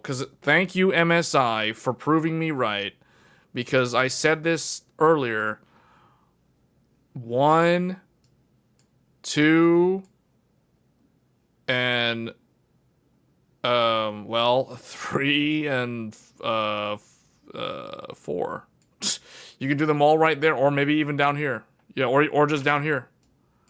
You can do up to 7 SSDs on Arrow Lake HX. Yes, 7 SSDs. MSI is giving you 4. 4 out of 7. Yes, so they shortchange you only 3 drives. 1, 2, 3, 4, 5, 6, 7. So yes, 7 SSDs on Arrow Lake HX. Interesting. It makes me wonder if... Oh yeah, they're doing Thunderbolt 5, so they are making use of this thing. So they're doing, like I said, options. They're doing Thunderbolt 5. So Thunderbolt 5 is here. 1, 2, 3, 4 SSDs, and they got Thunderbolt 5 here. Maybe Thunderbolt 5 is there. It doesn't really matter. So that's how they're getting Thunderbolt 5 plus 4 SSDs. See, that's the nice thing about Intel, man. Intel's mobile Arrow Lake is very, very versatile because Intel included a whole chipset.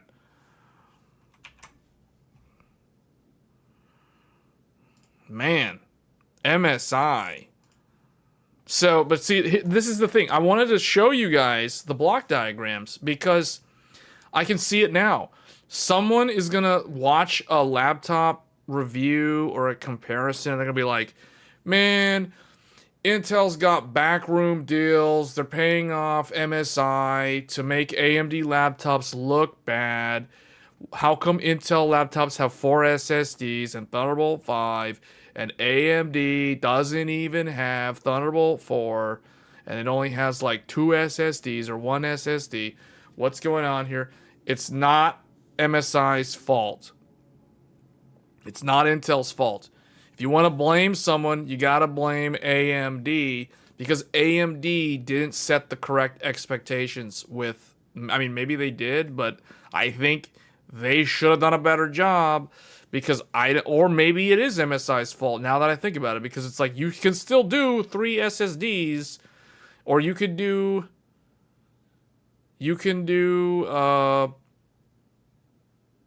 at least 2 on fire range. Didn't we just say you could do 3? Yeah, you could do 1, 2, but this was only going to be 2 lanes, but 2 lanes is better than none. And 3. You can do 3 SSDs on a fire range with Thunderbolt 4. With Thunderbolt 4. If you don't include Thunderbolt 4, which I don't think is a good idea, I would sacrifice an M.2 for Thunderbolt 4, aka USB 4. You could do 4 SSDs, 4 of them are 4 lanes. One of them, the 4th one is 2 lanes. You could do 4 SSDs. Just like on that MSI laptop, you could literally do a 9955 HX3D with 4 M.2 drives, where 3 of them are Gen 5, and 1 of them is actually, is that right? No, all of them are Gen 5. Yeah, all of them are Gen 5. The whole thing is Gen 5. This is just taken right out of the desktop. So yeah, Fire Range is pretty capable, but unfortunately, I don't know what's up with the designs. Like, I don't know why no one's doing these type of big M.2 setups on those AMD Fire Range laptops. It's kind of like it's an afterthought, or like, oh, we have a deadline, just throw it out there in the market with how it is. Like, I don't know. To me, that's very disappointing.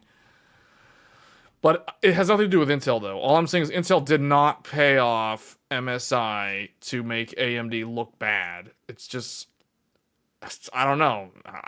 I blame AMD and MSI at the end of the day. They could have done a better job. All right, so that's the MSI. I wanted to look at the Raider and Vector. Raider and Vector. Oh, now, okay. They got a bunch of, like, last year. They got some Hawkpoint stuff going on here. I assume this is Hawkpoint. Maybe this is the Dragon Range. Is this Dragon Range? Oh, this is Dragon Range. Never mind. This is like the big boy one. This is like the 55 watt to 100 watt TDP, whatever, on boost. This is Dragon Range. So you got Dragon Range. It's so weird seeing these last gen CPUs with 50 series. 50 series came out this year, and all these CPUs are like last year. Ryzen 9000. Ryzen 9000. So, wait, Vector and Raider. There's 2. There's Raider and there's Vector. Vector, HX. So what is Raider? Is Raider the one with the X3D? This is the one with the X3D! This is the one that could be so cool. It looks way too gamer for me, though. Man, that's way too gamer. They need to tone that down. That is way too gamer. Up to 5090.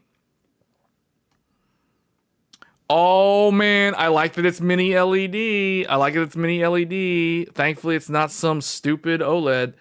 All right, so we're getting HX3D, HX3D, RTX up to RTX 5090, 260 watt.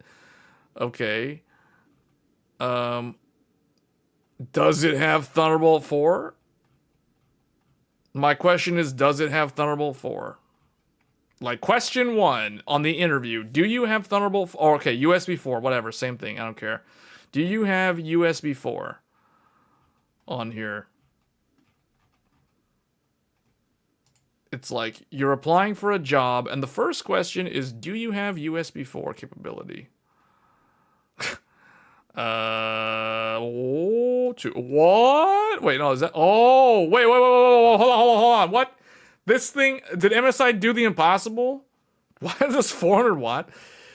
MSI did it. MSI did what I said for them to do. Gen 5 SSD, okay. Wait, hold on. MSI, where's the second M.2? Guys, where's the second M.2? 8 pounds, though. 8 pounds? Does it only have one M.2? Is the second one like, can you add the second one? This is okay. I take back what I was saying earlier. MSI did the right thing, though. MSI's doing Thunderbolt 4 with X3D with 5090, so you can do X3 and Windows 11 Pro. Not that stupid home stuff. Windows 11 Pro, I like that. X3D, that's really good. That's the best gaming laptop on. That's just the best gaming laptop, period, in terms of the chip. And then the 5090 laptop This is SODIMM, so this could be 128 gigs of RAM. It's like whatever, that's fine. 4K 120. I really like that this is a mini LED. That's a plus. MSI is doing really good in this interview so far. I'm telling you, MSI is getting all the right answers on this interview. Bluetooth, Gen 5 SSD, not Gen 4. It's Gen 5. That is correct because it supports Gen 5. Okay, the only thing that 2.5 gig, not 1 gig, 2.5 gig. That's pretty good on the laptop. It has a full-size SD reader. That's cool. So you could technically, well, it depends because some laptops you can plug this all the way in, and you can literally leave the SD card in there as a second drive. Others, it only goes in like halfway, and then you can't really use it as a second or third drive. But technically, you could, if this goes all the way in, you could use it as another drive, effectively, like a data drive. I really like this. That's really good. And I like that it's 2 USB 4 ports, and they both support the display port. That's really good. This is like this right here. This alone is making this like win so much in the job interview. The only thing that I'm questioning is there a second SSD? I hope there's a second SSD, or I hope there's like an empty slot to add a second SSD. But otherwise, guys, this one is the best gaming laptop I've seen so far. The best gaming laptop that actually has, it does the AMD X3D justice, I'll say. It's not shortchanging them. It's not gimping them by not giving them USB 4. It's giving them the full Gen 5 SSD slot. I would like to see a second one. I hope there's a second one that you can add a second SSD. But this one looks really good. I mean, obviously the Intel ones, they're already good because Intel gave MSI that fat chipset. So there's like so many lanes that MSI can suboptimally configure whatever they want. Intel's just kind of like basically gave them so many lanes. It's like you can barely, it's going to be really, really hard to screw that up. You know, like the laptop manufacturer would have to go way out of their way to screw up that Intel laptop because Intel just kind of threw so many lanes at the problem. So, or at the manufacturer, I should say. I shouldn't say a manufacturer's a problem, but yeah, that's good. That's good. The Raider's pretty good, guys. That one's good. In terms of actually doing stuff. Okay, so let's look at Legion. And then I realize the stream is at the end now. This gone way over. So let's look at Legion real quick. So Legion, as far as I know, is an utter fail. They failed the entire test because every single Legion is OLED. And that completely disqualifies the entire brand, in my opinion. OLED. I like that Lenovo does this. Like, it's very easy to just look at all the laptops without having to go into the actual product page. This one is an IPS, but this one is last gen. OLED on Intel. I'm seeing a lot of HX. I'm seeing a lot of these big HX CPUs, even on the AMD side. How come no one's doing like regular Arrow Lake? Oh, here's somebody doing oh man, there it is. That is the rebrand of Hawkpoint. This is basically 8000 series Ryzen with a new name. OLED. I don't know what this one is doing. What is this? What's the screen on this thing? That's a desktop. Why did it even do... Okay, so the problem with Legion this year is too much OLED. They've got some options. All their last gen stuff has some IPS options, but I don't like. Why would you go? Like, who would buy last gen? I mean, unless it's like a heavy discount. $2,000 for a last gen. It's like with a 5060. No. So yeah, you know, like that's the only problem. So Legion is kind of awful this year, like in terms of the offerings. MSI, I think Super Googly proved me wrong. I was saying Legion's the best. No, Legion ain't the best. Not this year, for sure. Like Lenovo screwed up, man. Legion's pretty terrible this year. MSI though, MSI knows what's going on. Somebody read the memo. Someone did their homework and actually studied for the exam. MSI did good. MSI did good.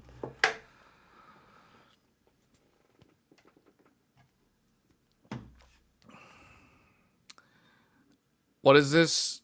Asus Vivo book. This, that, the 13th gen. Why would you buy 13th gen in 2025? That sounds awful. I mean, okay, your budget, I guess. I guess, but that sounds like a old laptop. Lenovo cut all of their product last year. They did.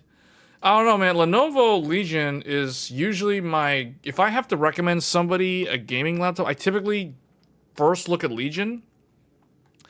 But this year, Legion, nah, no. You can find much better options this year, especially if you don't want OLED. I guess if you want OLED, you can look at the Legion offerings, but Legion is kind of nah.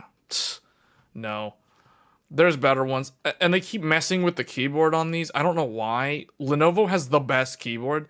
Like, Lenovo has tried to sabotage their own keyboards so many times. And even despite them ruining their keyboard quality over the years, their keyboards are still better than everyone else. The typing experience on a Legion is still second to none in the industry. The only keyboards that are better than Legion is Lenovo's ThinkPad keyboards. But that's business class. So that's expected. But still, I mean, what are they doing? Strix is kind of whatever in my opinion. I mean, I think MSI did a better job than Asus this year. Asus is kind of okay, I guess. I don't know. Like, I wouldn't buy Strix laptop. I don't think they're the best one. I'd rather buy Legion, but if Strix is gonna do IPS and Legion's only doing OLED, I mean that opens the door to switching to Strix. Let's look at I don't know. We're spending way too much time looking at these lame gaming laptops, like for real. Although I'm pretty impressed with this one, though. I will tell you, like this one caught me off guard. I wasn't expecting any of these to impress me on the job interview, and the Raider actually passed the test. Everyone else kind of failed. All the Legions straight up failed. Like none of these got the recommendation. None of these got the hire. Like nah, they're all out. They're all disqualified, or they're not disqualified. They're just not considered. Strix, I'll have to look into these more. I don't know. They've got some interesting stuff. They've got some old Intel and some old AMD, old-ish AMD and some old Intel, like 13th gen. Like, what is this? What is this utter garbage? And why are they calling this 2025? Like, this is terrible. And then this is old with a 5050. So it's like, they don't want to show you the price. This is not X3D. And it's like almost $2,000. So I don't know what to say. My first question is, does this have USB 4? It's like question 1, do you have USB 4? Do any of you have USB 4? Oh, this one's got IPS. Okay, IPS, that's good. They all have IPS. G16. That's really good. This one has X3D with an IPS. Okay, so they are somewhat comparable to MSI. 2 M.2s. Asus includes the 2. Okay, that's good to know. USB. Oh man, okay. Asus got it, guys. Asus passed the test. Asus actually went above and beyond and told me that they have 2 M.2s. 2 M.2s in there.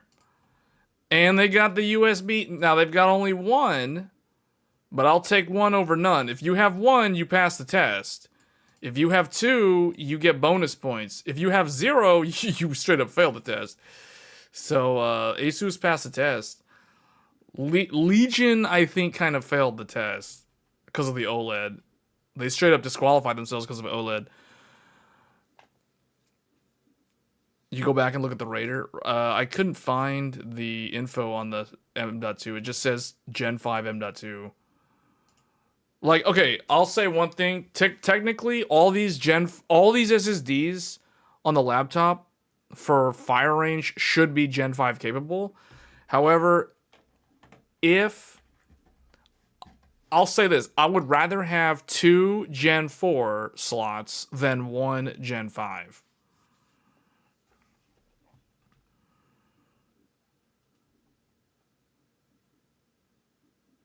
That's 8 pounds. How heavy is... Let me get rid of this thing.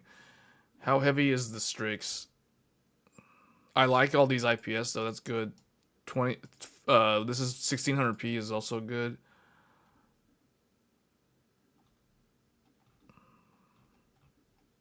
What's the weight? 90 watt hour, 4 cell. Yeah, they're passing the test. Oh, wow. Oh. Whoa, significantly lighter than MSI. But is this a 16 inch? This is 16 inch, isn't it? Oh, you know what MSI did wrong? MSI, the Raider's too big. I like that it has 2 Thunderbolt 4s, though. That's really good. Personally, this is too big for me. So I actually would have to give the win to ROG Strix. This one in particular is quite good. $2,500 for HX3D with Thunderbolt dual. This is whatever. Like, I don't care what the GPU is as long as it has all this other stuff. Because remember, guys, the GPU... Okay, if... 5070 Ti laptop is okay. 5070 laptop is the one that's really dumb. Like, if you have to insist on a gaming laptop, you want to look for the following GPUs. 5060 is going to be the best value. 5050 is trash. 5070 is trash. 5070 Ti is good. 5080 is better. 5090 is... I guess you don't care how much money you're spending at that point. So that's kind of my opinion on the laptops. The ones that I would avoid are the 5070 and the 5050. The reason why... I mean, 5050 is not, like, terrible. The reason why I don't like the 5070 is because the 5070, you... Like, okay, well, maybe I'm wrong. That is a significant increase in the price going to the 5070 Ti. So maybe I am completely wrong. But the reason why I don't like 5070 is because I feel like you're paying way more versus buying the 5060 for the same amount of VRAM. Because you're getting 8 gigs of VRAM with the 5060. And if you go step up to the 5070, you're still getting the same 8 gigs of VRAM. So it's kind of like, I don't know about that. Whereas this one is, I think it's 12, right? Why does it not say? Oh, yeah, 12 gigs of VRAM. That's the reason why 5070 Ti is better, if you can get that. And anything above this is kind of, like, pointless. Because, like I said earlier, laptop GPUs age so terribly compared to their desktop counterparts. Meaning, 2 years from now, the 5070 Ti, the 5080, the 5090 laptops will be not even that good anymore. Like, you'll be stuck having to sacrifice on graphics settings. You're going to have to crank up multi-frame gen to like 4x or whatever if you want to maintain graphics settings. And you'll have to deal with all the latency. So, I don't know. To me, it's... With multi-frame gen, the 5070 Ti will age just as good as a 5080 laptop without having to pay for a 5080 laptop. That's the reason why I don't see the point in going beyond this. But if you have budget and there's an offering to go above this, you can go above it. So that makes sense. I mean, that's one thing that MSI did right is MSI did allow all the way up to a 5090 laptop for those who don't care how much money they're spending on the laptop. But I don't know if someone had money for this. It's like you might as well. Why not look? Well, okay, that's a different problem. So we won't even go there. But yeah,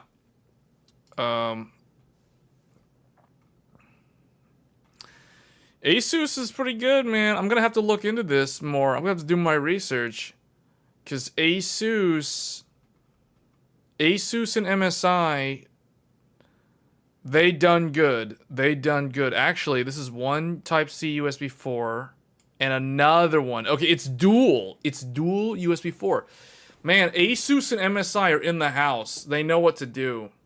These guys know what to do. Legion, Lenovo doesn't know what they're doing. Like, at least whoever the product manager is who's running Legion does not know what they're doing. They're gonna get trounced. But anyone who's gonna actually study up on the specs, they would not buy Legion.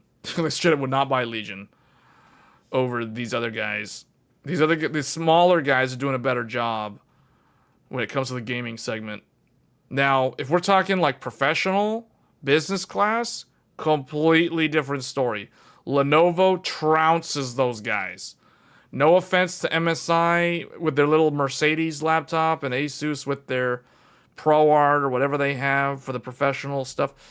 Can't touch ThinkPad. ThinkPad is way beyond those guys in the professional business class.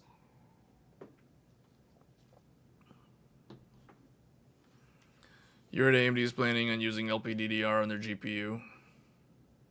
I mean, I guess. I did not hear that.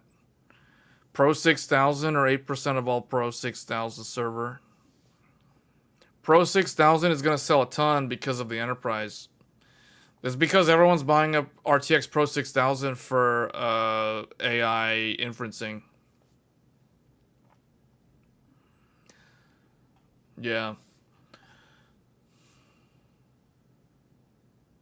See, like, if somebody wanted the real deal,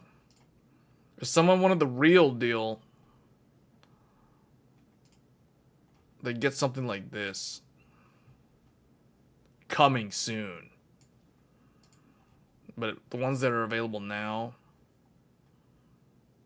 well, okay, there's a P1. There's a P1 Gen 7. But see, okay, here's the thing, guys. I was thinking of getting a P1 because I like P1. But this is basically Lenovo's business class of the ProArt 16 that Asus does. This is the closest thing Lenovo has to a MacBook. But they screwed it up. They went and ruined it, man. They tried to copy Apple so much. They went and put a haptic touchpad on here. None of the ThinkPad users asked them to do that.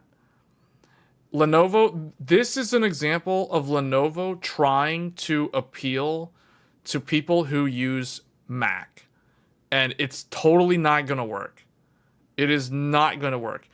So what they're doing here, this makes me kind of angry at them because they are basically alienating their loyal fans of the ThinkPad brand and trying to appeal to a more mainstream audience that's more in tune with the likes of Apple. This isn't going to work.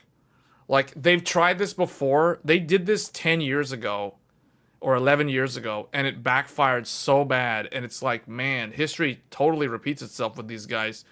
I used to have I don't have it anymore. It was so bad, I got rid of it. I used to have a ThinkPad. It was the worst ThinkPad I've ever owned. It was the ThinkPad, what was it called back then? ThinkPad, was it W or was it P? W or T, W540P or it was something that was awful. It was god awful because they got rid of the click buttons. They went and did this stupid touchpad like this to try to look fancy like Apple, and it was utter garbage. I couldn't stand the laptop. I just straight up couldn't stand it. And here we are in 2025 Actually, this is last gen's model because the Gen 8 is 2025. And they're going back to this stupid thing with no buttons. And because I was thinking, you know what, maybe I'm going to get a P1 16-inch with the Intel Arrow Lake. But no, they went and ruined it. They went and put the speakers over here instead of the ones that were here on the sides, like on Asus's Pro Art. Like, man, see how the Pro Art from Asus and the ThinkPad P1 look very similar? They both don't have the numeric keypad despite being 16-inch laptops, and they're thin and light. Lenovo done gone and screwed it up. I'm not considering this anymore. I was so close to getting one of these, and then I'm like, they just had to ruin it, man. They just had to ruin one of their coolest laptops. They never seem to learn. So, okay, that's a fail. So that's like, no. So that kind of leaves this one then. Wait, yeah, this one. So P16S. This is like the go-to if you want a laptop that will last you 10 years. You know, like this is the one to get. Oh, it's got the Pro. Yeah, because it's ThinkPad, duh.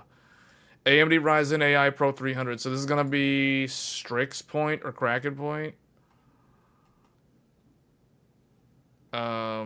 This is a bunch of Kraken point. There's Kraken point. There it is.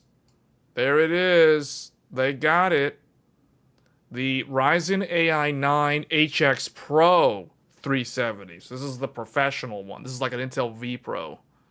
So this is for like IT management and stuff. Integrated Radeon 890M, 64 gigs of SODIMM. So it's upgradable to 128 gigs of RAM.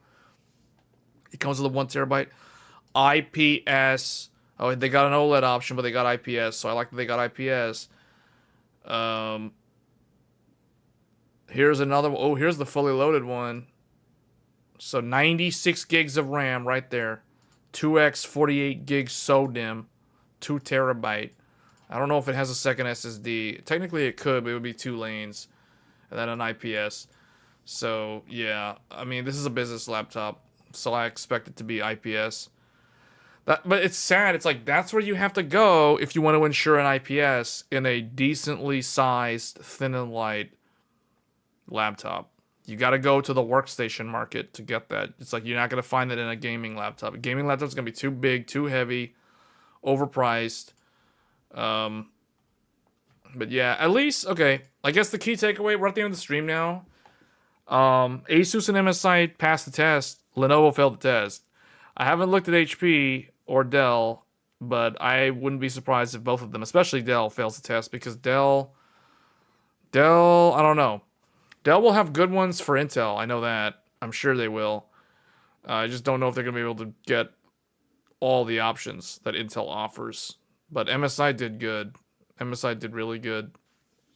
All right, guys, that's going to be it for this episode of Tech Thursdays. If you're new to the channel, we do these long-form, kind of in-depth discussions like this. So this episode was all about laptops. So we went all the way. We went deep on the various chips, what each one of them is capable of. I'm probably going to save this diagram. These diagrams are really, really good. Intel's got 3. You got Lunar Lake, you got Arrow Lake H and Arrow Lake HX. AMD's got 3. They've got Strix Halo. They've got Strix Point and or Kraken Point. They're kind of the same thing. And then you have Fire Range. So those, you got 3 on each side.